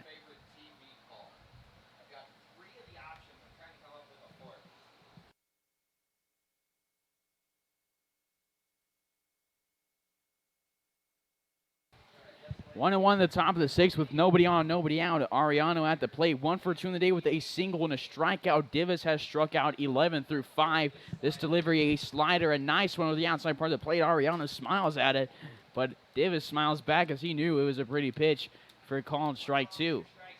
Arellano not agreeing with the Divis, having fun with it. He finds himself with no earned runs through 5. Divis is a competitor, and he's good at what he does, and tonight he's really shown off what he can do. We'll go 1-2. The delivery is swung on, hit over the right side. Justin Lee reaches his glove down. He can't make the play as it's off its feet into right field. Arellano caught up. The throw to De Leon at second base is going to be backed up by Hutchinson. A confusing play, and it's going to be ruled a hit.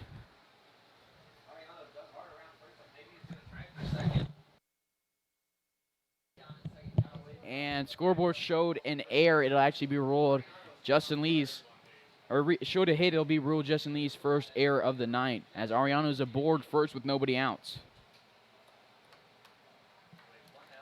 Second time tonight that an A's runner has led off the inning, reaching on an error.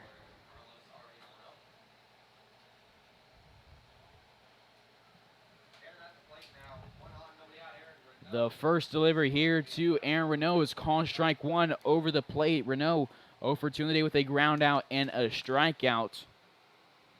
He's from Hawaii. He played at St. Martin's University. He's a 5'10" infielder, getting the start at first base tonight. Renault did appear in last night's ballgame, went 1 for 2 as this one misses low, 1-1. McGuire did a nice job being the backstop there like he has all season. Has not let many past him.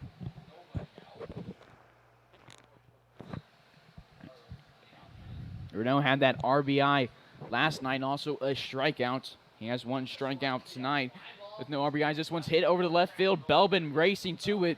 He's in foul territory. And he reaches his glove down and it drops about a foot in front of him. So there is a 1-2 count now as Belbin can't make the play over on the left field warning track in foul territory.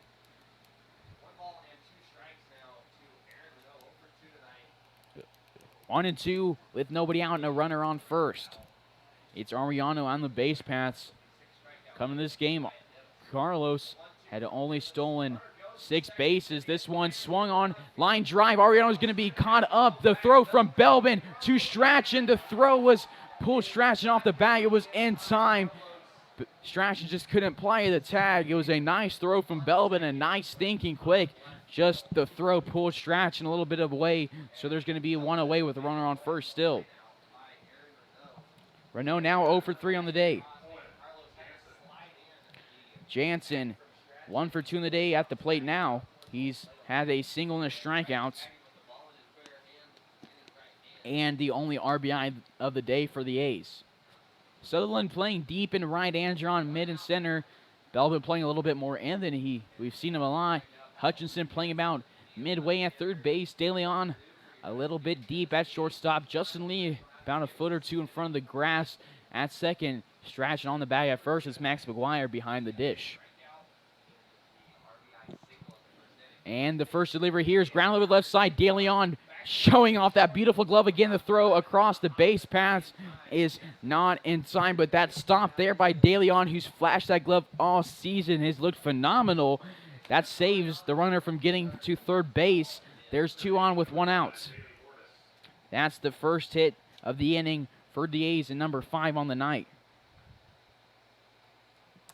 Board is at the plate now. He's 0 for 2 with 2 strikeouts, 1 looking, 1 swinging. He's a righty facing off against the righty Divis as there is movement in the Larks bullpen. And if I'm not mistaken, It kind of looked like Rustin Hays. This one blocked by McGuire. The throw down to second. Pulls Justin Lee away from the bag. Lee does a nice job of blocking with his body. And it does not appear to be Rustin Hays anymore in the bullpen. 1-0 with 2 in scoring position. Davis has looked good up until this point. He's still looking good. Just as allowed 1 hit, and there's an error. Second error of the ball game for the Knights. 1 from Justin Lee, 1 from Palmer Hutchinson. The 1-0 delivery runs inside. It's 2-0 now on Bordas.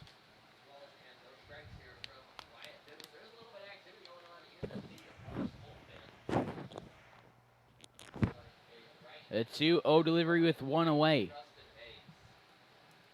It swung on one, hit hard to the left side. One's going to score. Belman's going to get to it, and Gonzalez holds. He holds Jansen at third base. That run will not be earned. It's the second run scored today for Dodge. Neither of those earned for Davis. There's runners on the corners with 1 away, and it's a 3-2 ball game. First of the night for Bordas in this back-to-back hits for the Ace. And it is Rustin Hays in the bullpen. Coming around to score was Ariano. He has an RBI and a run scored tonight. RBI off the bat of Bordas as Keith Harper comes out of the large dugouts for Bordas. That was RBI on the season, number 12. And for Ariano, run score 20. We're going to take a quick pause during this mound meeting. We'll be right back for the continuation of the 6 right here on Larks Network.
Rustin Hays makes his way from the bullpen into the dugout. Wyatt Davis staying on the bump with runners on the corners and 1 away. The delivery here is called strike 1 as Oshiro shakes his head. He singled in the second. Was out on a double play from Firestone, who's on deck right now, and then he lined out to Strachan on a nice play from the big man at first base. Runner takes off. Fake throw from McGuire. There's 2 in scoring position. The double play is eliminated, and it's 0-2 on Oshiro. For Bordas on the season, that is his stolen base number 3. Hasn't been caught yet.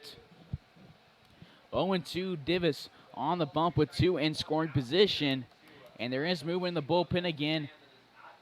And it looks like, as this one's on the turf, 1-2. Does not look like Rustin Hays anymore, and it's not. I can't make a number out from here. It looks like Drew Marufo maybe. And it is Drew Marufo. 1-2 with 1 away. Marufo's been the setup man for Tommy Garcia, who's been the closer for the Larks. 1-2 with 1 away, 2 in scoring position in this key matchup in the Jayhawk West Division. Off speed that Oshiro sends high over to the right side. Strachan goes over to the the fence over on the right side of the field. It's way out of play. Let's go 1-2 again. Pressure is on the Larks here to do damage control. As there's 2 in scoring position, the Larks only have a 1-run lead. Larks fans have gotten quiet as they can feel the tension as well. And this one's popped over the left side. Hutchinson makes his way over to the Larks dugout. Looks like it's going to be in the Larks Pan Pavilion over by the concession stand. Oshiro fouling off Davis's pitches on deck is Firestone, who's 0 for 2 in the day with a strikeout and a double play. In the hole is Gruba. 6 hits for both squads, no one run for Davis. It's a 2-3 lead for the Larks. 2 errors for Hays, none for Dodge. He gets a sign from McGuire as Oshiro calls time. Davis not moving his feet off the rubber. He'll go again. A 1-2 delivery. Davis to Oshiro, swung on, popped over the left side and over to the Larks fan pavilion again.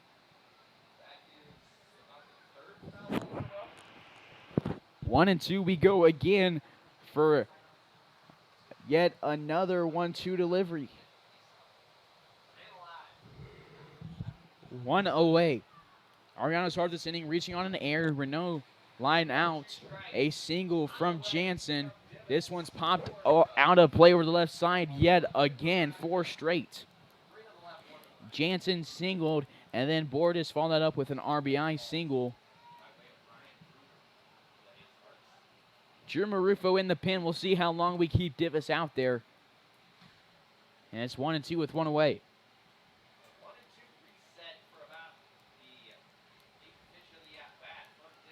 1-2 again. This one runs low and outside. It's 2-2 after that slider. This one a big one. The Larks, it's a must win. If they don't win, they have no shot at the Jayhawk West Championship. If they win tonight, they need Dodge to beat Liberal in at least one if they wanted to win the division. Get that NBC Championship Week automatic berth. The 2-2 deliveries, a check swing, ground over the right side, or left side, excuse me. The throw from De Leon gets the runner from second out at third. 1 scores. It's a tie ball game. That's Davis's first earned run as there's a runner at first.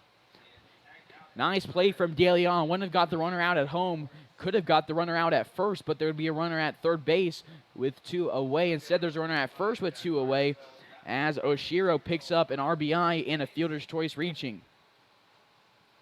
Scoring is Jansen. Out is Bordas. Calling strike 1 on Firestone. For Oshiro, that is RBI number 4, and run scored for Jansen, number 13.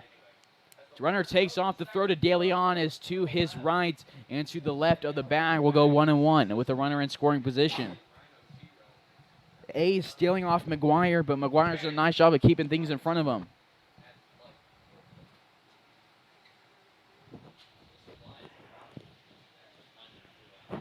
One and one with 1 away.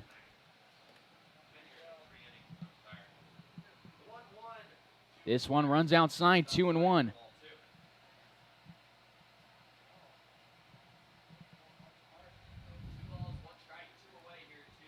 We'll get a delivery here from Davis as Marufo up in the pin. The delivery here is swung on, popped over, out of play into Larks fan pavilion yet again. It's hit off the batting cage as kids are crawling the fence like rules say they're not supposed to. They don't care. It's a 2-2 count. 2-2 count, 2 away, runner at second here in the top of the 6th. We're knotted up at 3. The 2's delivery here. We'll get time called.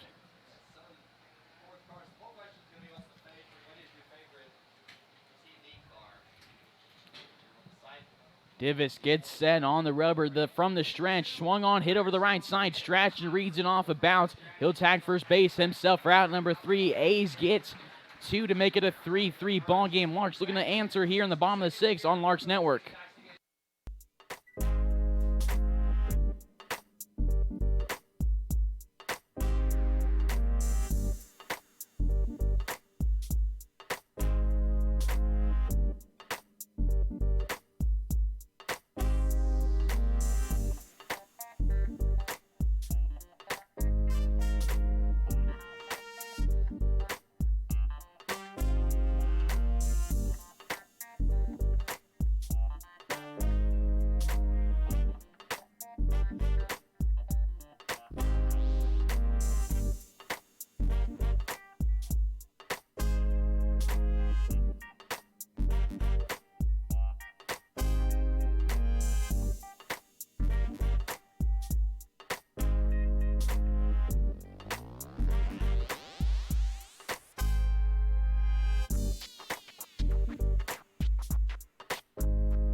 Bottom of the sixth we go here on Larks Network. Leading off is George Sutherland. He's 0 for 2 in the day with a line out and a ground out. This is a key at bat in a key game. Lights are on here for the bottom of the sixth. New pitcher is Brendan Murray. He's scoring the number 32 jersey for the A's. He's from Woodland, California. He's a righty facing off against the New York native. First delivery is called strike one on Sutherland. In Murray's 14 innings pitch, he struck out 14, 5 walks, 10 hits, 10 runs have come across on them. 6 of those earned ERA of 3.86. He has appeared against the Larks. He threw for 2 innings, allowing 4 earned runs in the first game of that 4-game series back in the beginning of June. He's 1-0 on the season, picked up his only win at the Kansas Curve. No saves on the year. The first delivery is, the 0-2 delivery at the eye level of George, 1-2. Murray, all of his appearances are in relief, and this one is 7th. This one misses again, 2-2. Due up is Belbin, McGuire, and De Leon. Murray's held his opponent batting average of 169, a whip of 1.07. He's averaging a strikeout per each inning. 2-2 with nobody out. This delivery runs low. Murray struggling with his pitch command here early. It's a full count to Sutherland. This one a gigantic game. Larks needing to rally here, and can't think of many guys in the league better than Sutherland to lead it off. And he turns on one, sends it over the right side. O'Shear moves to his left, grips the ball, throws it to Renault for out number 1. There's one away as we head to Belbin. 1 for on the day with a single, a walk, and a run scored. Looking to continue his hot streak. He's at the dish. Sutherland now 0 for 3 with 2 groundouts to the 4 spot. One of the first times all year that he started off a day 0 for 3. Belbin, the left fielder, batting the 6th hole at the dish. Max McGuire on deck, De Leon in the hole. Nobody on, 1 away. Murray delivers to Belbin. This one drops and misses inside, 1-0. Murray really throws down from the mound. He has a tall frame. He's listed at 6'6", weighing in at 240. Belbin sends this one into center field. He read it well, put a nice wood on it, and he's going to round first as Coleman struggles with it in center field. He'll remain there with 1 away. It's ruled a hit.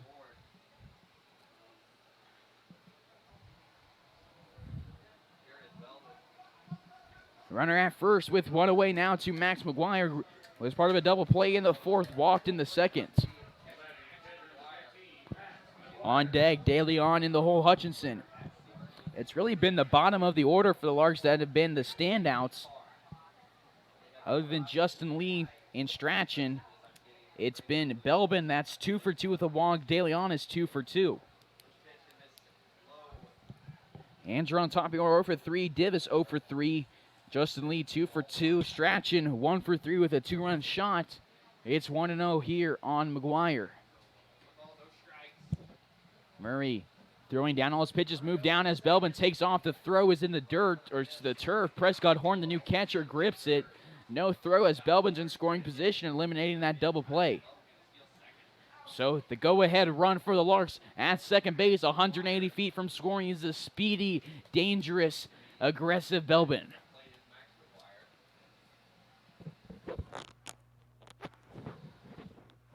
The 2-0 with 1 away. McGuire sits on one that's in the zone, called strike 1. Motions that it was at his letters to the dugout. Does a nice job of communicating to his teammates where the umpire strike zone is. You saw him do it with Jace Armstrong earlier this season as he swings and is below 1. It's 2-2. 2-2, 1 away. It's Belbin at second. It's a 3-3 ball game here in the bottom of the 6th. This is Carson Ackerman on the call. You're tuned in to Larks Network. The 2-2 delivery. Belbin dancing. McGuire sends it to right field. The throw, Graber makes the catch. Belbin tags. He drops it, actually, and Belbin's at third base safely. McGuire makes his way to second base, and he's in there in scoring position safely. There's 2 on with 1 out. Both in scoring position for a Larks rally. So that error on for Graber is the first one of the day for the A's, and it could prove costly. There's 2 on, both in scoring position for the 1 out for the always dangerous JDL. In recent memory, when there's 2 on in scoring position around this time against Valley Center, he drove one deep left field. It was a gone one. He knew it. He tossed his bat and started jogging to first base.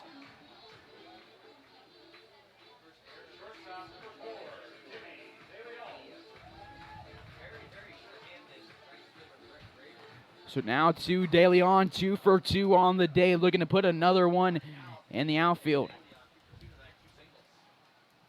So McGuire's aboard. It's Belbin at third.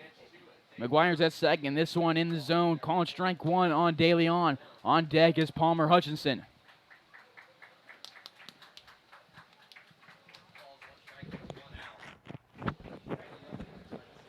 Oh, and 1 away. That hit from Belbin was number 7 tonight for the Larks. No swing from De Leon. It's 0-2. Prescott Horn is the new catcher. He is a late arrival from San Diego Mesa College. He's from Apache Junction, Arizona. 0-2 to De Leon. The 0-2 with 1 away. De Leon sends it back to the net. We'll go 0-2 again. Larks need a rally here. One swing in the bat would give him a lead. Belbin at speed, so even a sacrifice fly could give the Larks a lead.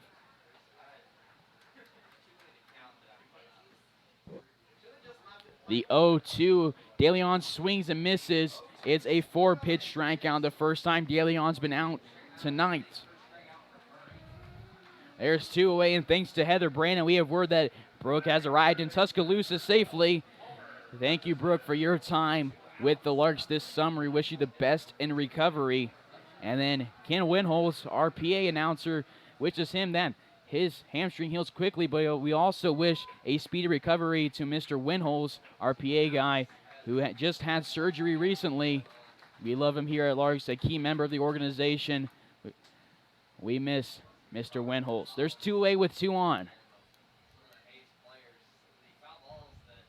It's been the long-time Larks PA guy ever since I was little. I can remember coming to games and hearing that iconic voice.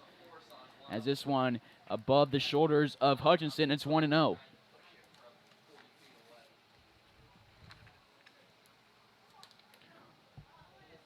Hutchinson has an RBI, and it was in his first at-bat. Belbin dancing at third. Murray will deliver here to Hutch. As this one runs inside, almost at the feet. Horn doing an important job of keeping that one in his glove, keeping Belbin at third. 2-0, 2 away.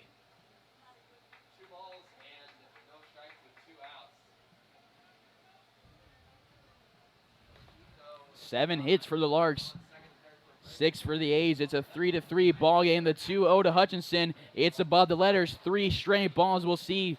He looks at Frank Leo. We'll see if he gets a sign and takes here.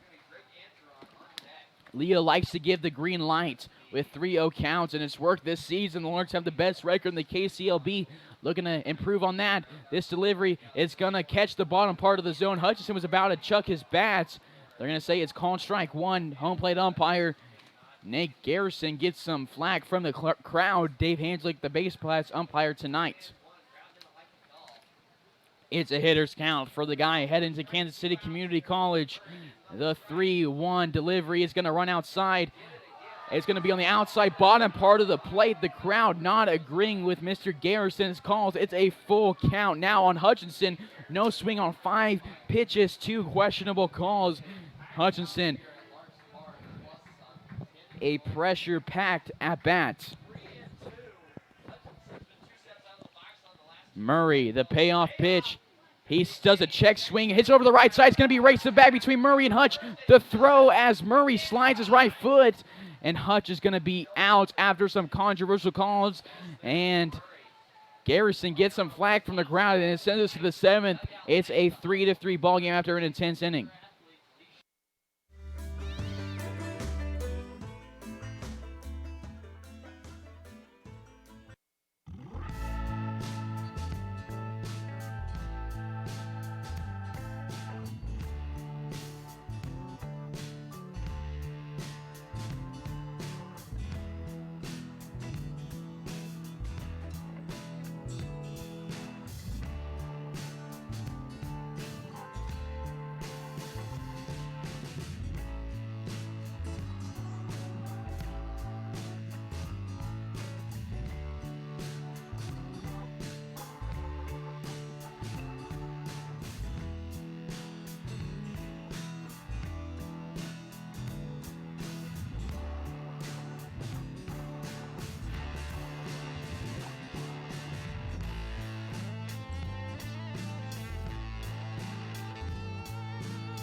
Top of the 7th we go here on Larks Network. Now pitching for the Larks, it's Drew Marufo, so it's going to be a no decision for the starter, Wyatt Davis, which is really unfortunate. He struck out 6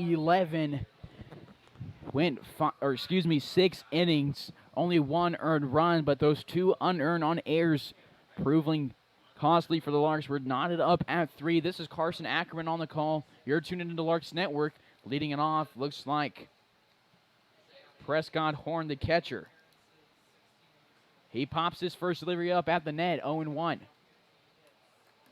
Marufo on the season has appeared in 11 games. He's 1-1 with 2 saves. Has 15 innings pitched, 13 hits allowed, 5 earned runs at ERA of 3, 6 walks, 22 strikeouts. This one's going to miss the zone, 1-1.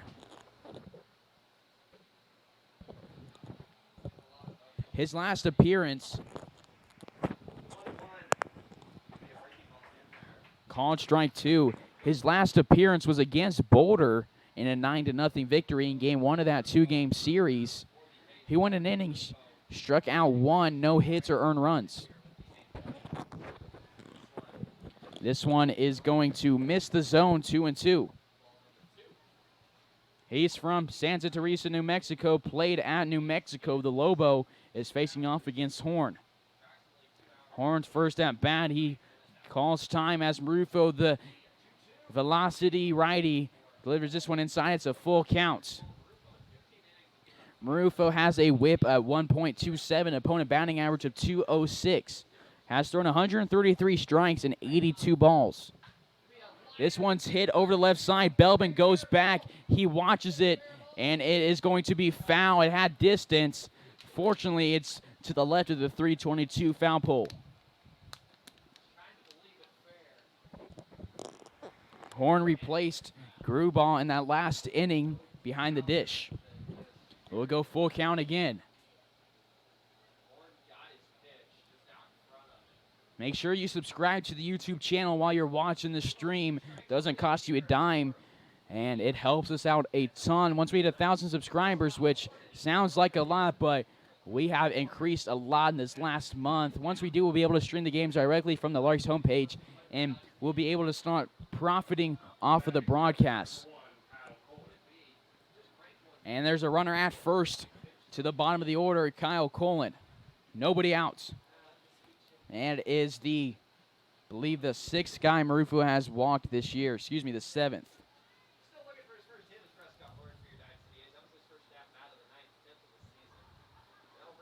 And for Horn, that looks like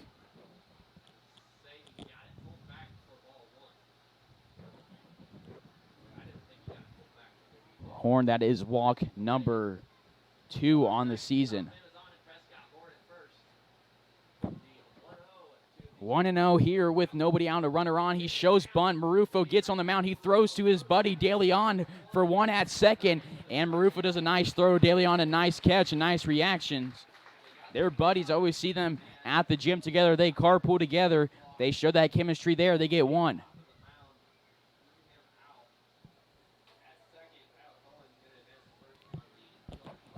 So a nice play from the Larks defense. 1 away with a runner on first. Now at the top of the order, Brett Graber.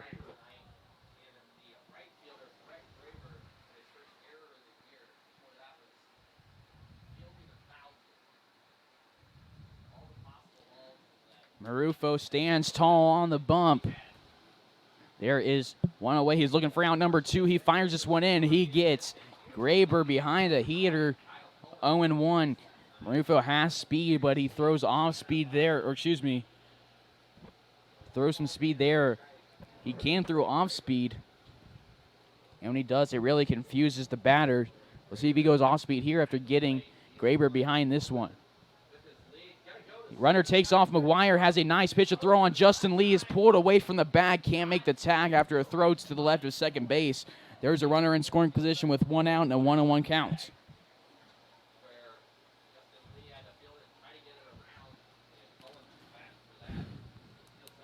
Runner in scoring position, 1-1 count. A big game. We're in the 7th with 1 away.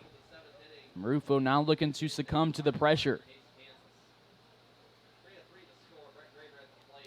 1-1 with 1 away. This one's popped to the right side. It's 1-2.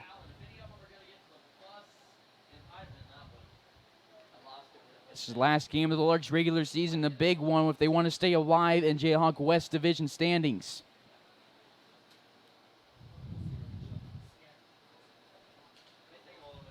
Marufo only 5 earned runs through 15 innings. This one sent on a shallow pop-up, or it's going to bounce. The throw from Justin is off the glove of Strachan. That's going to be Justin's 2nd error of the game, and a run comes to score on it. So the Larks find themselves down in a key game. That's the 3rd error of the game for the Larks. 2 from Justin Lee, and 3 runs have scored because of errors. That's a tough one. Very tough.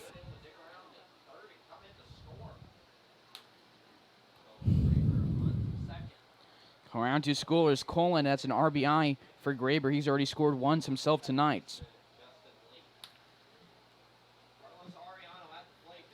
Ariano.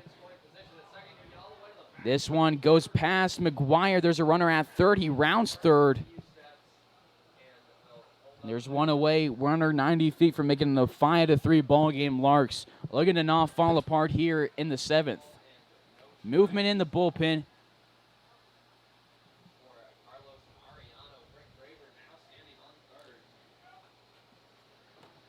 That's a tough pill to swallow. There's a lot like that last night late in the game. Strachan grounded to double play. There was an error in the 8th that proved costly for the Larks when the A's got 3. They ended up winning it by 3. And Larks just beating themselves 1-0 above the letters of Ariano, 2-0. It's a righty in the pin. And it looks like, if I'm not mistaken, Tommy Garcia. The 2-0 delivery, a fastball that's going to miss low, 3-0.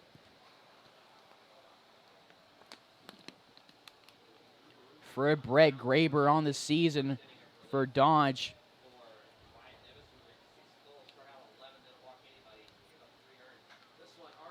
This one's popped into shallow right center field. Actually, in the infield, Justin Lee makes a lot of adjustments. He makes the catch for out number 2. So Ariano now 1 for 4 on the day. It's now to Aaron Renault, 0 for 3.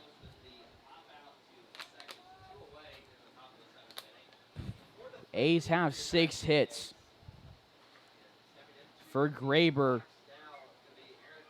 that was RBI on the season, number 18. And for Colin, that is run scored number 2.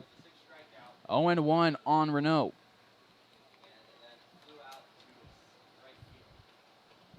Runners left on base and errors have proven to be the story of this 2-game series for the Larks.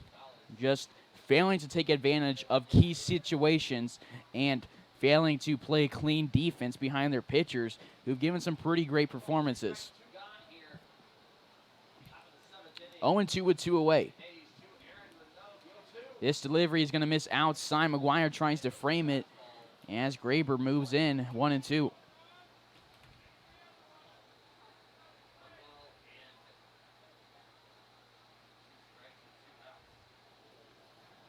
One, two delivery with 2 away. Marufo delivers it, lined over to the Larks fan pavilion.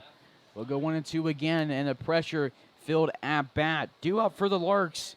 It's going to be the top of the order, Andron, Divis, and Lee. It'll be the 3rd inning. Andron has led off. The 1-2 with 2 away.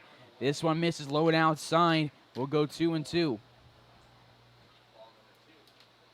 Larks need to win this one. This is a must-win in the last regular season game. The 2-2 delivery. Marufo fires one inside. McGuire keeps in his glove nicely. It's a full count.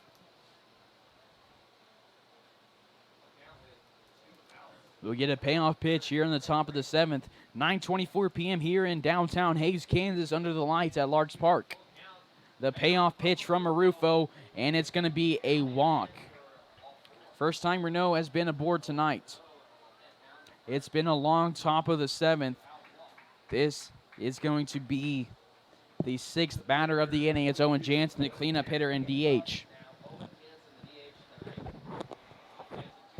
Renault, he is 2 singles and a strikeout with an RBI. Excuse me, Jansen. He hits left-handed. He's from Purdue University from Ontario. 3 errors for the Larks, 1 for Dodge. 7 hits for Hays, 3 for the A's. 4-3 lead for Dodge. Marufo can get the calls from Garrison. This one's 1-0.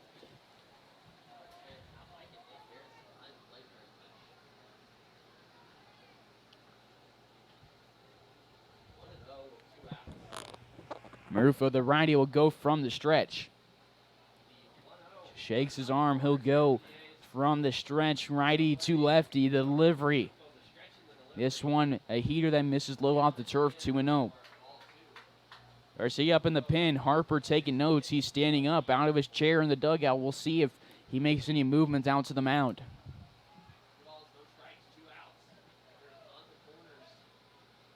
2-0, 2 away. Runners on the corners. Marufo taps his back foot off the rubber as he waits on Jansen to step back into the left-hander's batter's box.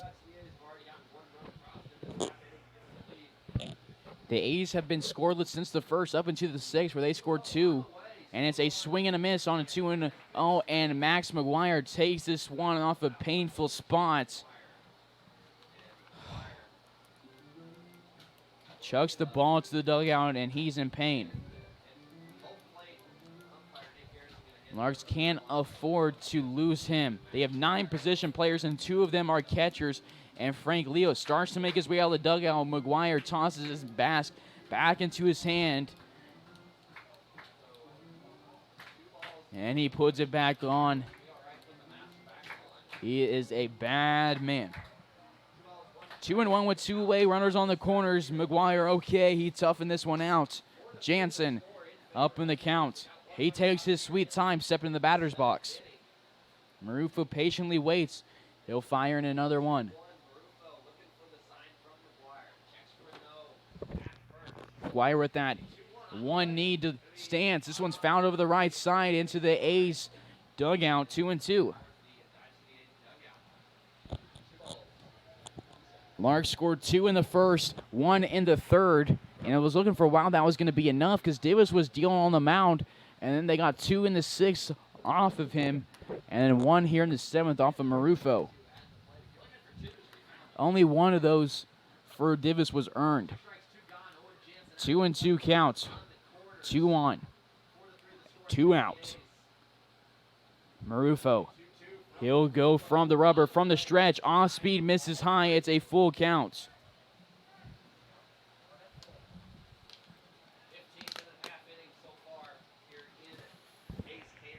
Wind has started to pick up just a tiny bit, moving in from right center field. We'll get another payoff pitch as Jansen once again takes a sweet time stepping into the batter's box. It was a scorcher starting it off. It's cooled off to 87 degrees. The payoff pitch from Marufo runs outside, and we might get a pitching change here as their bases are loaded with 2 outs. And Keith Harper is going to come out of the Larks dugout and have a chat with the New Mexico native. We're going to take a quick pause right here on Larks Network.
So it's still the top of the 7th. The bases are loaded at 2 away, and the guy you want on the bump is out there. It's Tommy Garcia. ERA of 1.88, has appeared in 14 games. This is number 15. He's 2-0 with the save. Has gone for 24 innings, 5 earned runs, 9 walks, 28 strikeouts. He throws a lot of movement. Even his fastball has movement. It's 1-0 on board. It's the 5-hole after back-to-back walks from Arufo. It's a day as he goes 2/3 of an inning.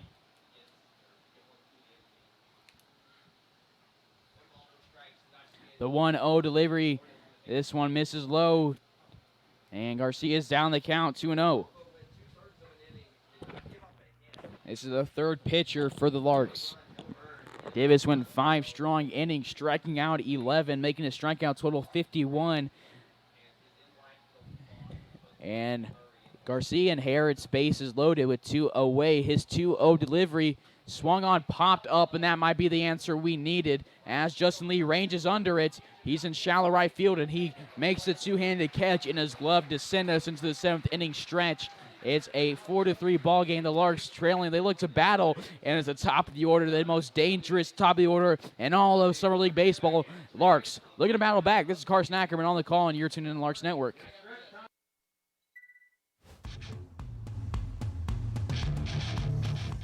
You're tuned in to the Larks Network.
The 7th inning has been stretched, and leading off the bottom part of it is Drake Angeron, top of the order. He's due for a hit. He has 2 groundouts and a strikeout. Infield playing in. They're looking for a bunt here from Angeron.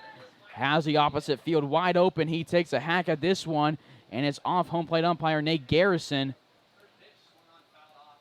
And he is hurt, and he's walking directly to the Larks dugout. Frank Leo going to go over and check on him. Meanwhile, it's 0-1 on Angeron, and we'll take a pause. It looks like Garrison is going to walk off the field. This is Larks Network.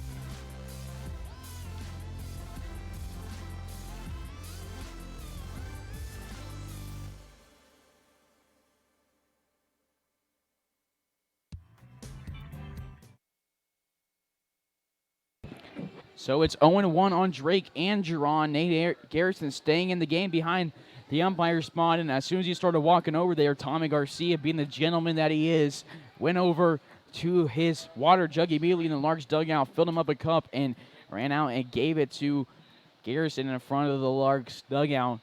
A gentleman move from one of the best pitchers in the league. The 0-1 on Angeron's going to miss low. It's 1-1 on Drake. Angeron has stolen 26 bases this year. He is 8th all-time in Larks history for a single season.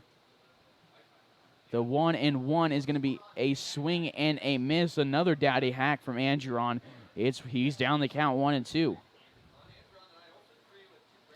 He has 54 hits on the year, 44 of those singles, 8 doubles, a triple, a home run, making for 67 total bases, batting .358. The 1-2 from Murray to him in his second inning of work is going to run low and inside. Andron shakes his head. It's 2-2. Due up after him, it's Divis, Lee, and Strachan.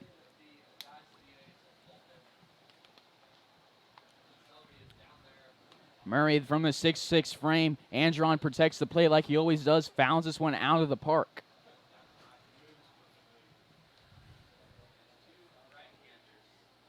Two and two, nobody out, nobody on.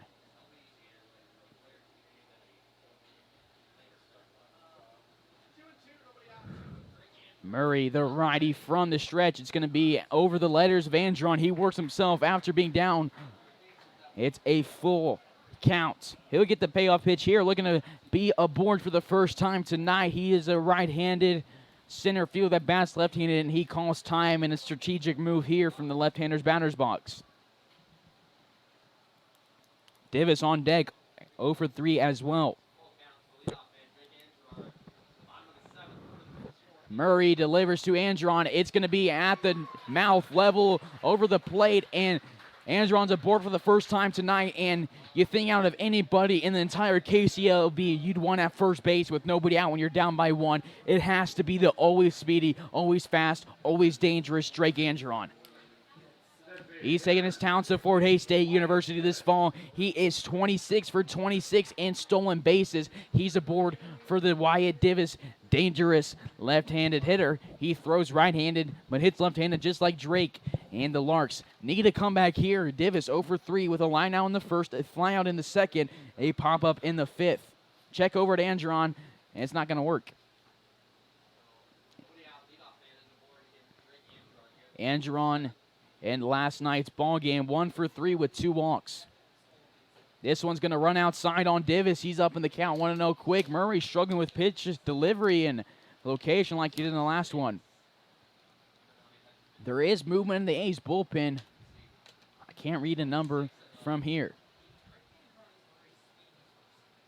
They're going to check over at him. The throw gets past the glove of Renault, and he's aboard at second, standing up safely. He's shown off that speed there. He's in scoring position here. The move from Murray proven costly. That is not who you want at second base if you're the man wearing a green uniform right now. But if you're not sporting for the A's, you absolutely love that Andron's at second base right now. It's the second error of the game for Dodge. He has a good lead over there at second base as Oshira's playing way to his left side to second base. This one's going to get past Horn, and Andron's at third base. And it's 2-0 to Divis. The Larks fans coming alive. They feel the dugouts coming alive. You can feel it building here. It's a 1-run lead for the A's with a runner 90 feet from scoring. So Andron, the A's are very much aware of his speed, and they were aware of it there. The pickoff move, making it costly. It's 2-0 to Divis. Larks notorious for their 7th inning, big innings. Looking to repeat it here. It's going to be outside part of the plate, off speed for Divis, 2-1. Divis had a walk-off home run in the 7th against Denver, making an 11-1 victory. It was a 2-run shot. He has a runner 90 feet from making a tie game. It's off Horn's chest protector and maybe his wrist. He's in pain here. He says to Nate Garrison, he's okay. It's a hitter's count for Divis, who is due for a hit. Look for fastball here, and Divis, aware of baseball, he's pretty sure of what pitch Murray's going to deliver, so he knows what to expect, and he knows what he can do. We'll see if he can do it here, 3-1. This delivery is going to miss outside. Runners on the corners with nobody out. Murray smiles at that call. He thought it was a strike, but what can you do? The bases have 2 on with nobody out. Back-to-back walks for the A's to start this one. Tony Gonzalez not out of the dugouts. And it's now Justin Lee, 2 for 3 on the day with a run scored, a single, a flyout, and another single. He has one of the best batting averages in Larks history. Looking to add to it here. Looking to add to his league-leading total base total. Looking to add to his league-leading RBI total. Looking to add to his league-leading hit total. Let's see what Jay Lee can do here. This runs inside and low. Horn does a nice job of putting it in that left-hand glove. 1-0, and Tony Gonzalez is out of the dugout for the A's. We're going to take a quick pause during the mound visit. We'll be right back here for the continuation of this intense 7th inning. This is Carson Ackerman on the call, and you're tuned into Larks Network.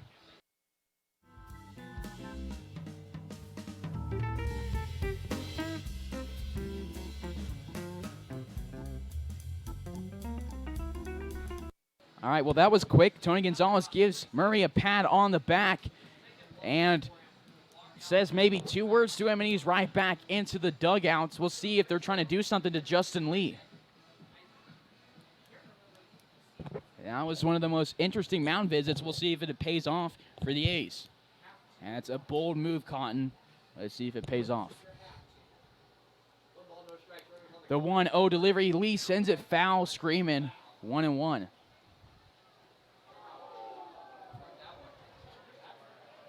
And it hits someone's car, and the crowd simultaneously all groans. 1-1 to Jay Lee, hitting from the right-hand side. Has 2 on with nobody out. Divis takes off. The throw from Horn is going to be the left of the bag. Andron takes off home. He's headed home. The throw is not going to be in time. He's safe. It's a 4-4 ball game. The Larks field. Andron feels it, and Strachan feels it. The dugout's alive. We're tied with the runner in scoring position with nobody out in the bottom of the 7th. And Ariano is frustrated at the shortstop spot. It's a 2-1 count to Justin Lee. Andron's speed proving right there.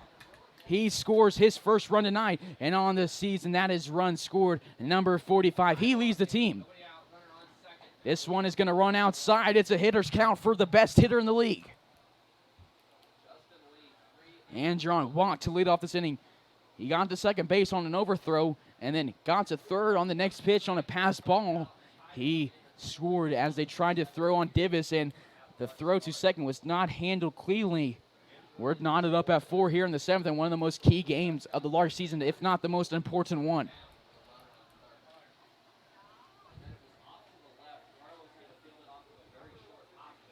A 4-4 ball game. Larks coming alive here in the 7th. They both scored 1, them and the A's, and it's a 5-pitch walk for Justin Lee.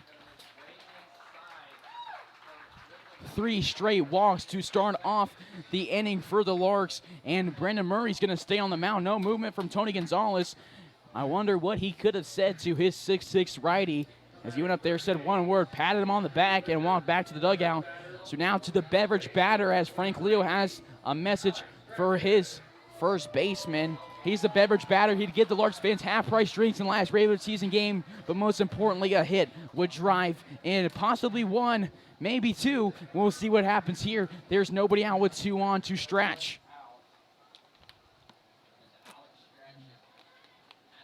Three errors for both teams. The delivery to Stratch, and he pops out of play 0-1.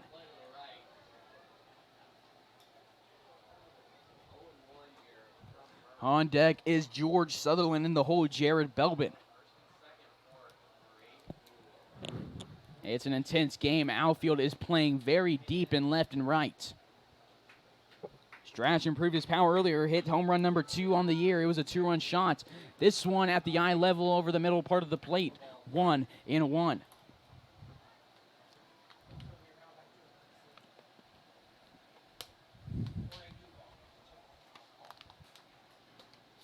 Murray looks in from the sign from Horn. He delivers here. It's going to run low. It's off the protector of Horn. Divis takes off to third. The throw is going to be too far to the right of Bordas. And there's 2 in scoring position with nobody out. And a 2-1 count to Alex Strachan. The Larks coming alive. They have the golden opportunity of the season in their hands right now. Can they capitalize on it? Can Strachan redeem himself right here? He's already done it today after his not most proudest game last night. Not sure that was English grammar what I said. I'm excited. Words are hard right now.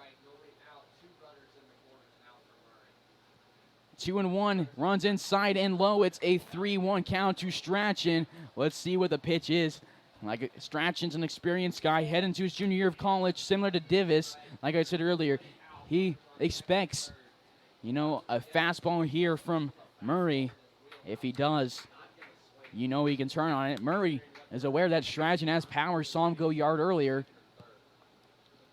The 3-1. Strachan turn on, send it to left field. And it's going to drop onto the right field side. And the throw in. Oh, and Strachan's going to advance to second base on the throw. Divis comes to score. It's a 5-4 lead for your Larks.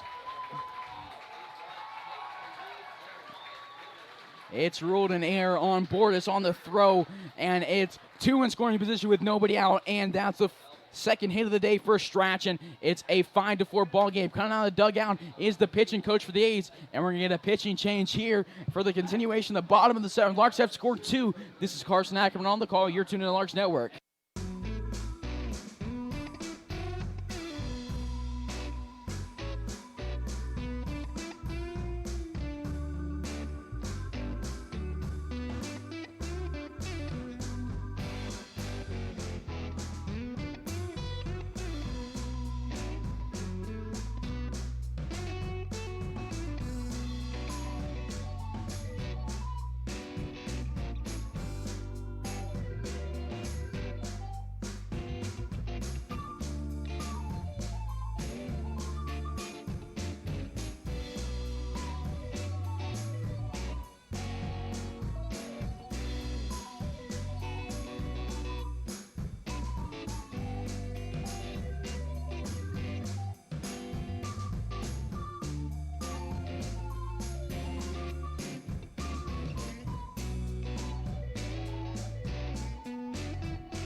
Bottom of the 7th we go. Make sure you subscribe on YouTube. It would really help us out here and the entire Larks organization.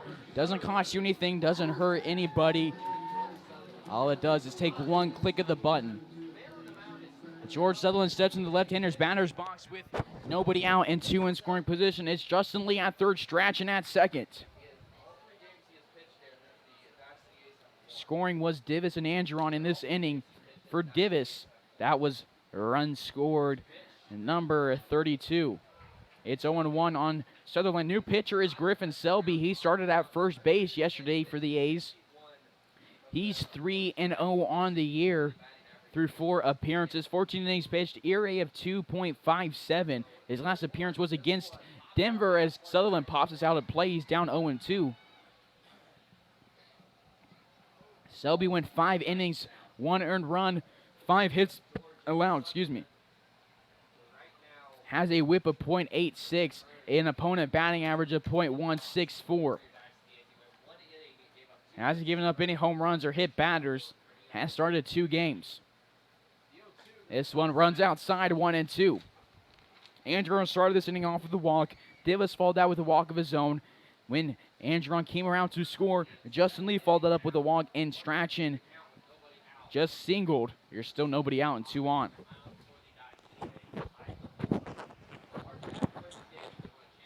1-2 pitch to Sutherland outside again. Horn reactions keeping the runners where they're at. It's 2-2. Sutherland working his back into the count.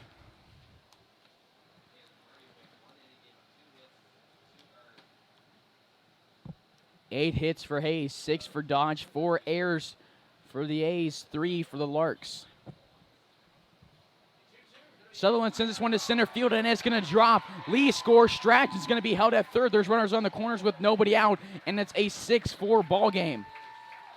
Sutherland, a nice at-bat there. He picks up another RBI on his season, and that's his first one tonight on his first hit. A great at-bat there. He sends Stratton to third, sends Justin Lee home. That's the second time Lee has scored tonight, and for him on the year, that is run scored number 29 and Sutherland's 35th RBI. Larks coming alive. It's a 6-4 ball game. It's a completely new atmosphere here at Larks Park, and it's a 9:52 p.m. on a Tuesday here in downtown Hays, Kansas, and it's still packed. Last regular season game for the Larks, a must-win. If they win, they still have a shot at the Jayhawk West title. A's will face against Liberal for a 2-game series, 1 in Dodge, 1 at Liberal. Larks need Dodge to win at least one of those. If they do, Larks win the West. 0-1 called strike on Jared Belbin. Stratton's at third, Sutherland's at first. Belbin at the plate, McGuire on deck, Daly on in the hole. Sutherland takes off. Belbin sends one into right center. Colin and Graber move to it. Colin's going to make the catcher from the warning track. Stratton's going to score with ease. It's a 7-4 ball game as Sutherland heads back to first. First out of the inning is a sacrifice fly off the bat of Jared Belbin. Belbin scored one tonight, and he picks up an RBI in his season. That's number 25. First, Lark to be retired. Runner on first and George Sutherland with 1 out. Max McGuire reached on an error in the 6th. Walked in the 2nd and was part of a double play in the 4th. It's a 7-4 ball game. Larks scored 2 in the 1st, 1 in the 2nd. Scoreless until the 7th. Right here where they've scored 4. First delivery to McGuire. He takes strike 1 looking. 7-4 the score in favor of the Larks over the Dodge City A's. 0-1.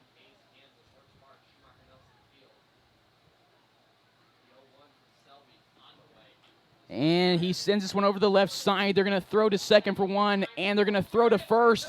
And it's going to be a double play, the second one on the day for McGuire. But you know what? Larks get 4. They're up by 3, and the A's are down to their final 6 outs as we head to the 8th inning. This is Carson Ackerman on the call. You're tuned into Larks Network.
Top of the 8th we go. Tommy Garcia returning to the rubber. He gets a swing and a miss from number 4, Ryan Oshiro.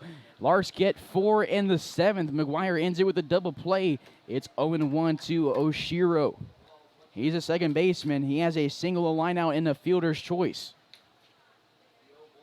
It's a swing and a miss. Garcia looking good in his last regular season appearance. It's 0-2. It's looking like the Cannons will take the South Central Division. Winner of the Jayhawk West Division will face a 3-game series against them for the championship. Garcia loses his hat and picks up another strikeout. The A's are down to their final 5 outs. So now to Jack Firestone. Firestone 0 for 3 on the day, double play, a strikeout, and a ground out.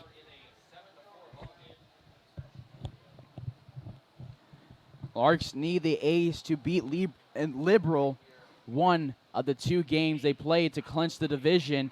If not, if Liberal sweeps that series, Larks will finish second in the Jayhawk West.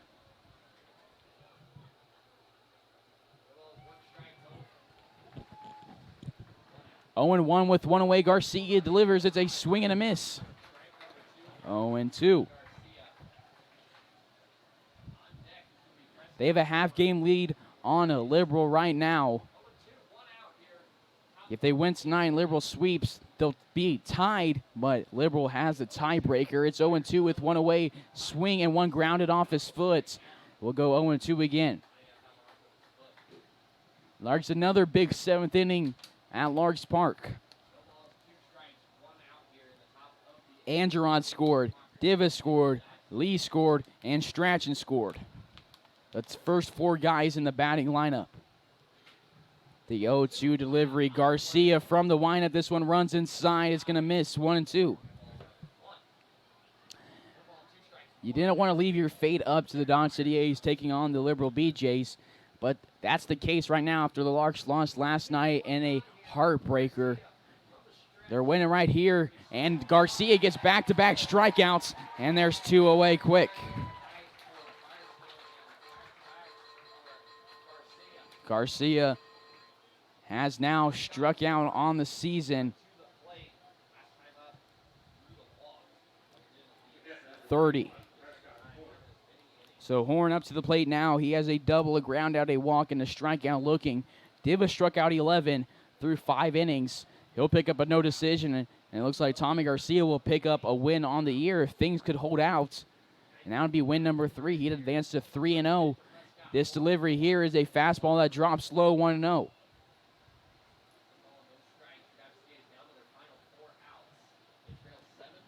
One and 0. Got the chance to room with Tommy Garcia this year on the road. He's a very humble guy, but he's got some nasty pitches, and he shows one off right there. Gets a swing and a miss, 1-1.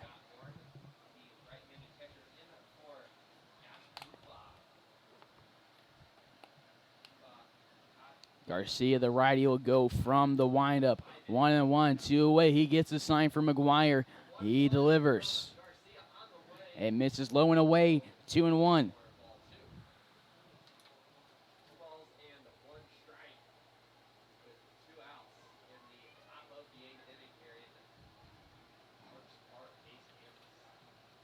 Two and 1, 2 away. The bases are empty. This delivery from Garcia is going to miss low and inside as he loses his hat.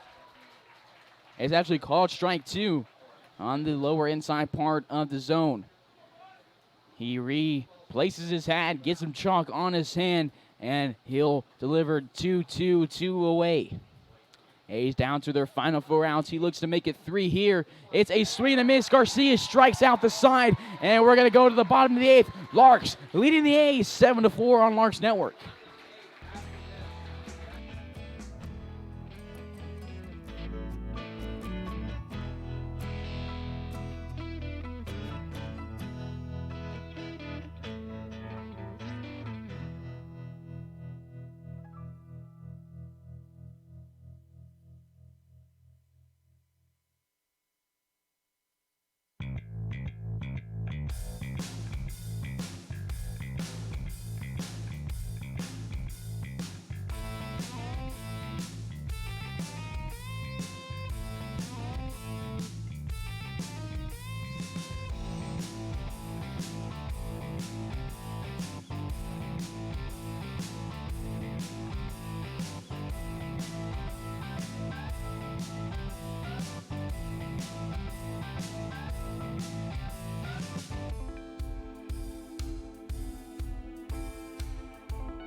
Bottom of the 8th we go. Leading off is Jimmy DeLeon. Now pitching is the shortstop, Carlos Arellano. He fires one in at the feet of DeLeon, 1-0. He's appeared in one game. That was against Boulder, through an inning. 2 strikeouts, 1 walk, no hits or runs.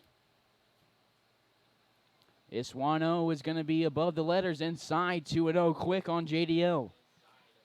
On deck, bottom of the order, Palmer Hutchinson in the hole, Drake Andrew on the top of the order. 2-0, this delivery is going to run low and outside, 3-0.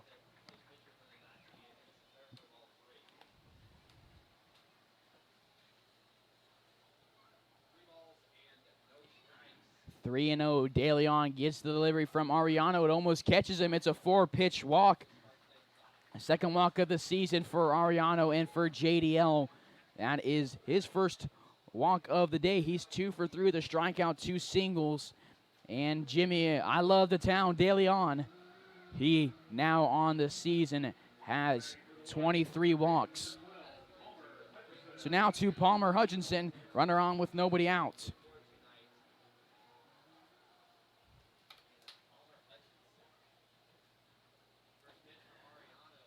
And it's called strike 1 on Hutchinson.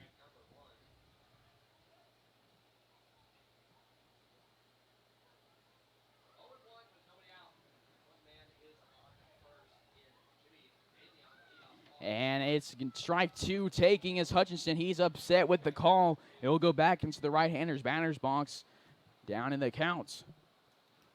Due up for the A's, it looks like Colin, Graber, and Arellano.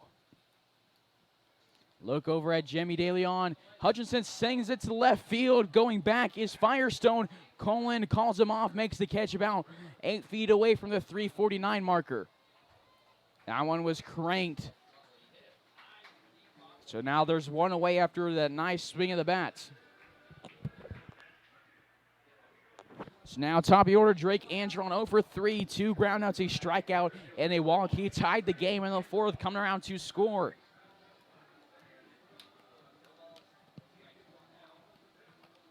Looking to add to his impressive hit total and continue his hit streak. It's his first look at Arellano this year. It's off speed. That moves down the middle. 0-1.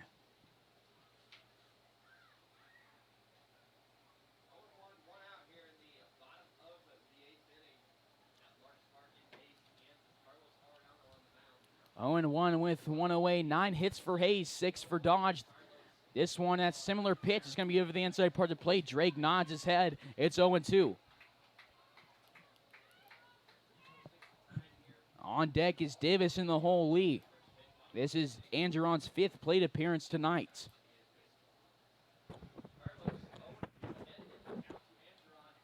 And it's a swing and a miss. And it's going to be tipped into the glove of Horn. And it's 2 away. So now to Wyatt Divis. Hutchinson lined out after DeLeon's walk, making it 2 away. Runner on first.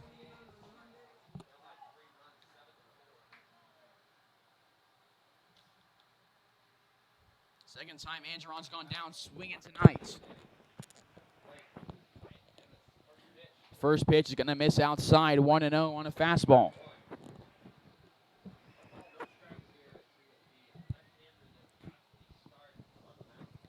Divis throws right-handed. He struck out 11 through 5. He's going to pick up a no decision.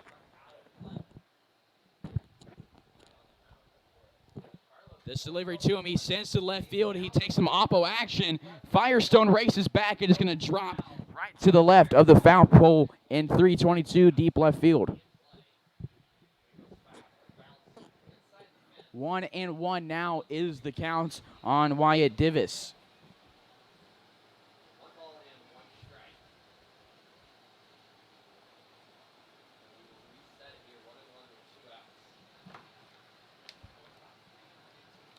Divis lined out to Arellano in the first, flew out to Colin in the second, popped up to Firestone in the 5th, walked in the 7th. Came around to score. He was the go-ahead run. It's 1-1. And it becomes 2-1. On deck, Justin Lee in the hole, Alex Strachan.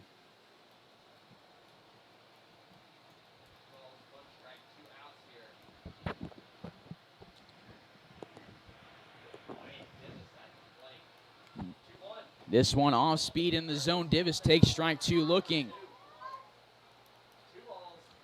Divis playing at UTA with Matt Cavanaugh. He's in a 2-2 count.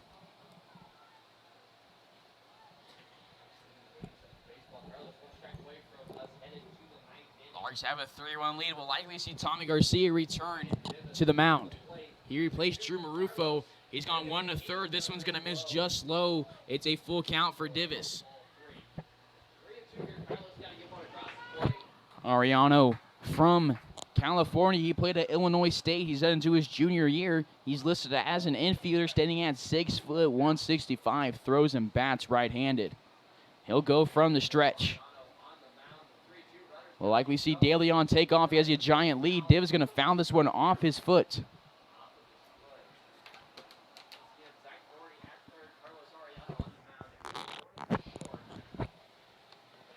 3-2, 2 away. Divis at the plate. De Leon at first. De Leon led this inning off with a 5-pitch walk.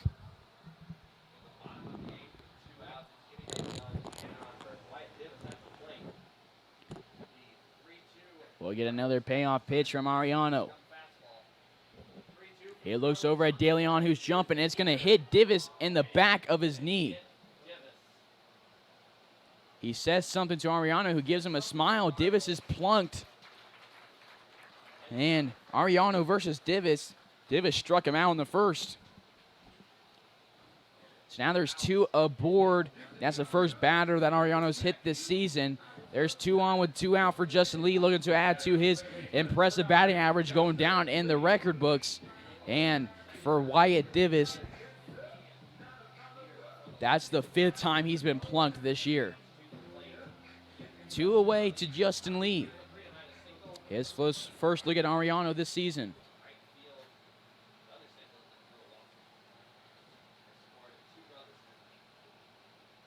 This delivery is going to run on the outside part of the plate. Call strike 1. Lee nods his head.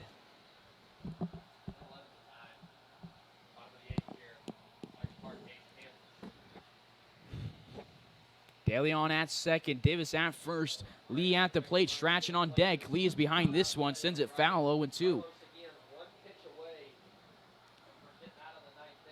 Lee singled in the first, came around to score, flew out in the third, singled in the 5th, walked in the 7th, came around to score. He scored twice tonight, making it 29 on the season.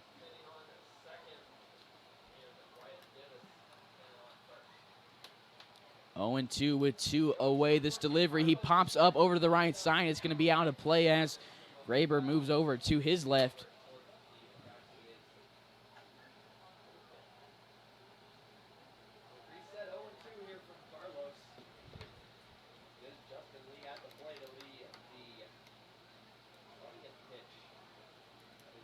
Oh, 2. Ariano shakes off a sign from Horn. He nods on the second one. We'll go 0-2 again. Lee calls time. Ariano looks in again.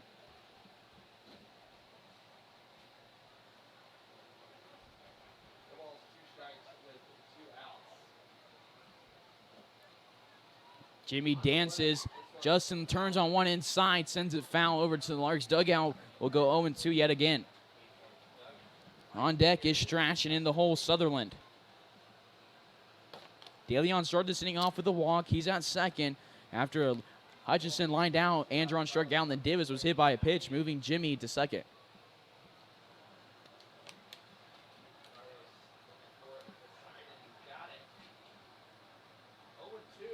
This delivery, Justin sends it into center field. Colin and Graber move towards it. Colin's going to call off Graber, make the catch for out number 3, and the Larks are going to be down to the final 3 outs of the regular season, but they're up by 3 against the rival Dodge City A's. This is Carson Ackerman on the call. You're tuned into Larks Network.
Tommy Garcia returns to the ninth inning, has gone 1 1/3.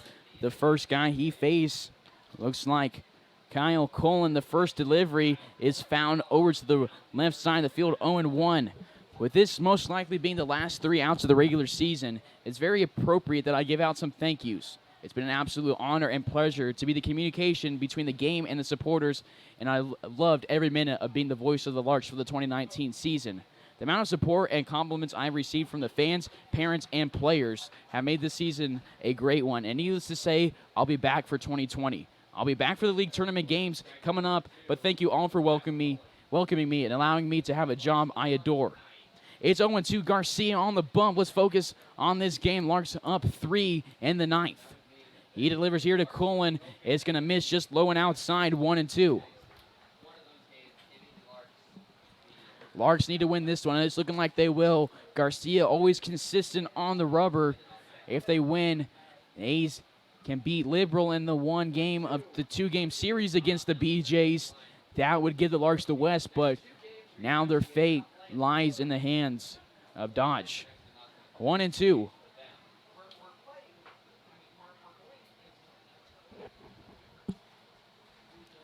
Nobody out, nobody on. Cullen, the bottom of the order, leading off. On deck is Graber. This delivery here is sent into left center field. Andron showing off that speed to the Larks fans one more time, and he drops it. He's been consistent all season in center field. Just lost this one in the lights, but Garcia looking to bounce back here. He has a runner on with nobody out. Andron kicking himself, but everybody's allowed to mess up. He's had a phenomenal season defensively, offensively on the base paths, in center, in the batter's box. There's a runner on with nobody out. Garcia doing damage control, top of the order. Brett Graber. He reached on the air, struck out in the third, struck out in the fifth, and then reached on the air in the seventh. Garcia delivers a heater that runs outside, 1-0.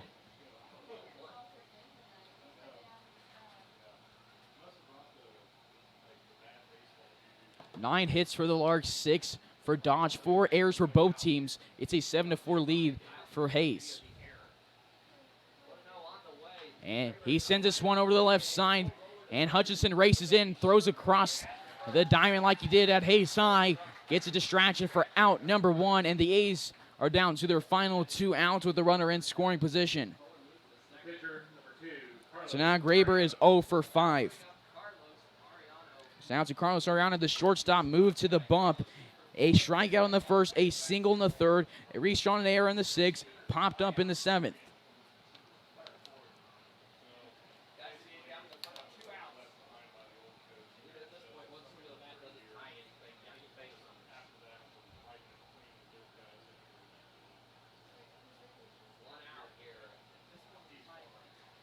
One away with a runner at second base. This delivery is going to miss just outside, 1-0. Defensively, still the same for your Larks. Sutherland in right, Andron in center, Belvin in left, Hutch at the hot corner, De Leon at short, Justin Lee at second, Strachan at first, Max McGuire toughing out a hard pitch that he took behind the dish. He's still behind the plate, and it's Garcia on the bump. The 1-0 is going to run outside and into the turf, 2-0.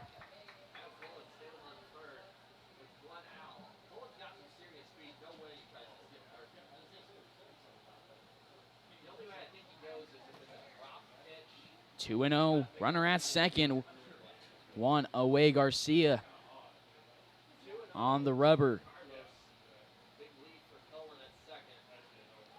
And this delivery is going to be called time before Garcia can throw it. He was already in motion. Larks fans frustrated here.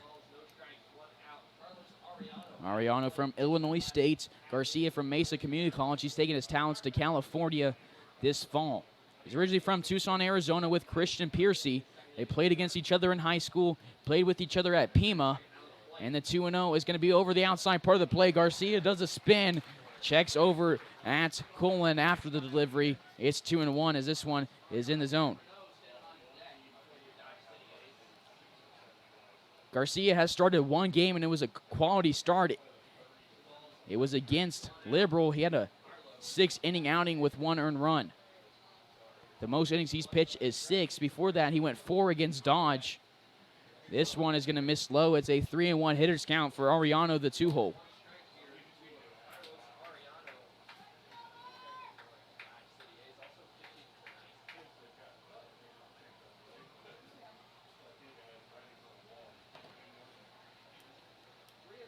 3-1, one away. It's Colin still at second. 10:20 p.m. here on Tuesday in historic downtown Hays, Kansas. This delivery is going to be swung on and missed. It's a full count to Ariano from Garcia.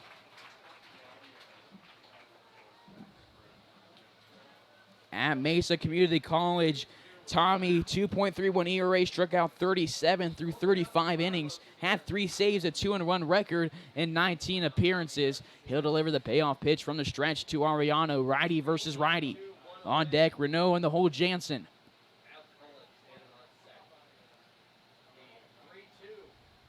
The payoff pitch, it's going to be over the outside part of the plate. Garcia, McGuire, and I thought it was. Garrison says it's outside. There's 2 aboard and the game-tying run coming up to the plate. And Aaron Renault, a tough walk there. For Garcia this season, that is just the 10th batter he's walked through 26 innings. So Renault grounded out to Justin Lee in the first, struck out against Divis in the third, lined out to Belbin in the sixth, and then walked in the seventh. He pops this one over the left side. This is the third pitcher he's seen. Has seen Marufo, Divis, and Garcia. Garcia replaced Belbin in the seventh, or excuse me, he replaced Marufo in the seventh. 0-1.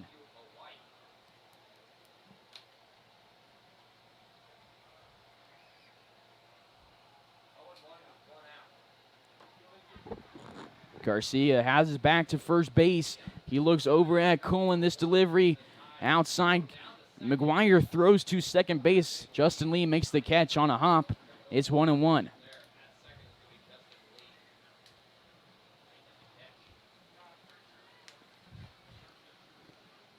This is the last game of the Larks regular season. It's a big one, and they're looking to finish out strong. 1-1. Garcia takes a deep breath. He fires this one in. It's going to be called strike 2 on the bottom outside part of the corner. You can't locate it better than that. Renault frustrated with the call. 1-2, 1 away. Larks up 7-4 against the Dodge City A's with 1 out in the ninth. Garcia looking to make it 2. Garcia has an opponent batting average of 162, a whip of 1.04. It's a swing and a miss on an off-speed pitch, and the A's are down to their final out tonight. And that is Renault's second time being put down on strikes. This one from Garcia, the first one from Divis.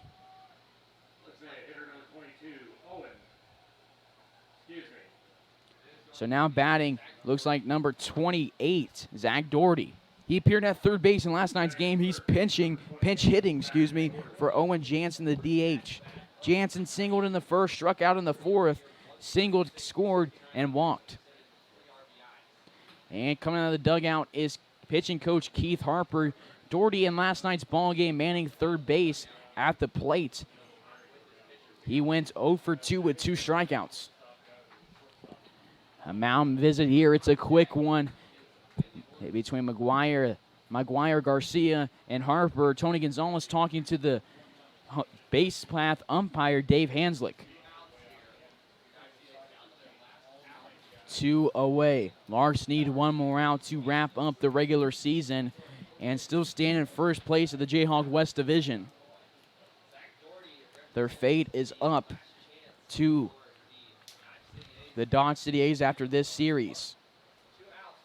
The A's on a 3-game win streak. The Larks on a 2-game losing streak. Larks looking to snap both of those here. It's a swing and a ground ball. Justin Lee moves in, makes the play off of a hop, throws a distraction, and that is your regular season. The Larks beat their rivals, the Dodge City A's, 7-4 in 9 innings. A comeback in the 7th, 4 runs scored, all 4 at the top, a part of the order coming around to touch the plate. Larks win it 7-4. Tommy Garcia is your winning pitcher. Larks gonna high five, and that is the regular season. Larks advance to 29-9 overall. Dodge falls to, I believe, they do fall to 22-13 overall. Larks are 10-6 in the Jayhawk West Division, and they're 24-7 in the KCLB, 15-1 in the South Central Division. They're 25-7 KCLB, actually, my apologies. Garcia picks up the win. Larks win it 74, and that's the 37th regular season for Frank Leo. This has been Carson Ackerman with you all season long. It's been a pleasure being the voice of the Larks. Thank you for your support all season long, Larks fans. It's been an honor. Larks win this one 7-4, and that's your regular season. Thank you for tuning in all season, Larks. Let's play that song one more time. Thank you for tuning in, and good night.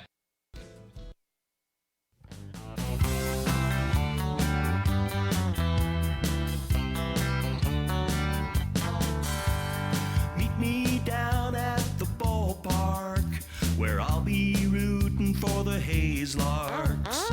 All of my friends are gonna be there too. Nothing in the world I'd rather do than grab a hot dog burger and a cold beer. You'll hear me yelling out a big cheer, 'cause whether they win or whether they lose, I'll be rooting for the Hays Larks. Hays Larks! I'll be rooting for the Hays Larks. I can't wait to see a home run. I know for sure there's gonna be one. I'll call out the players by their first name. Sure am glad I made it to the game. Rain or shine, I'm gonna be there. If the stands are full, I'll bring a lawn chair. So join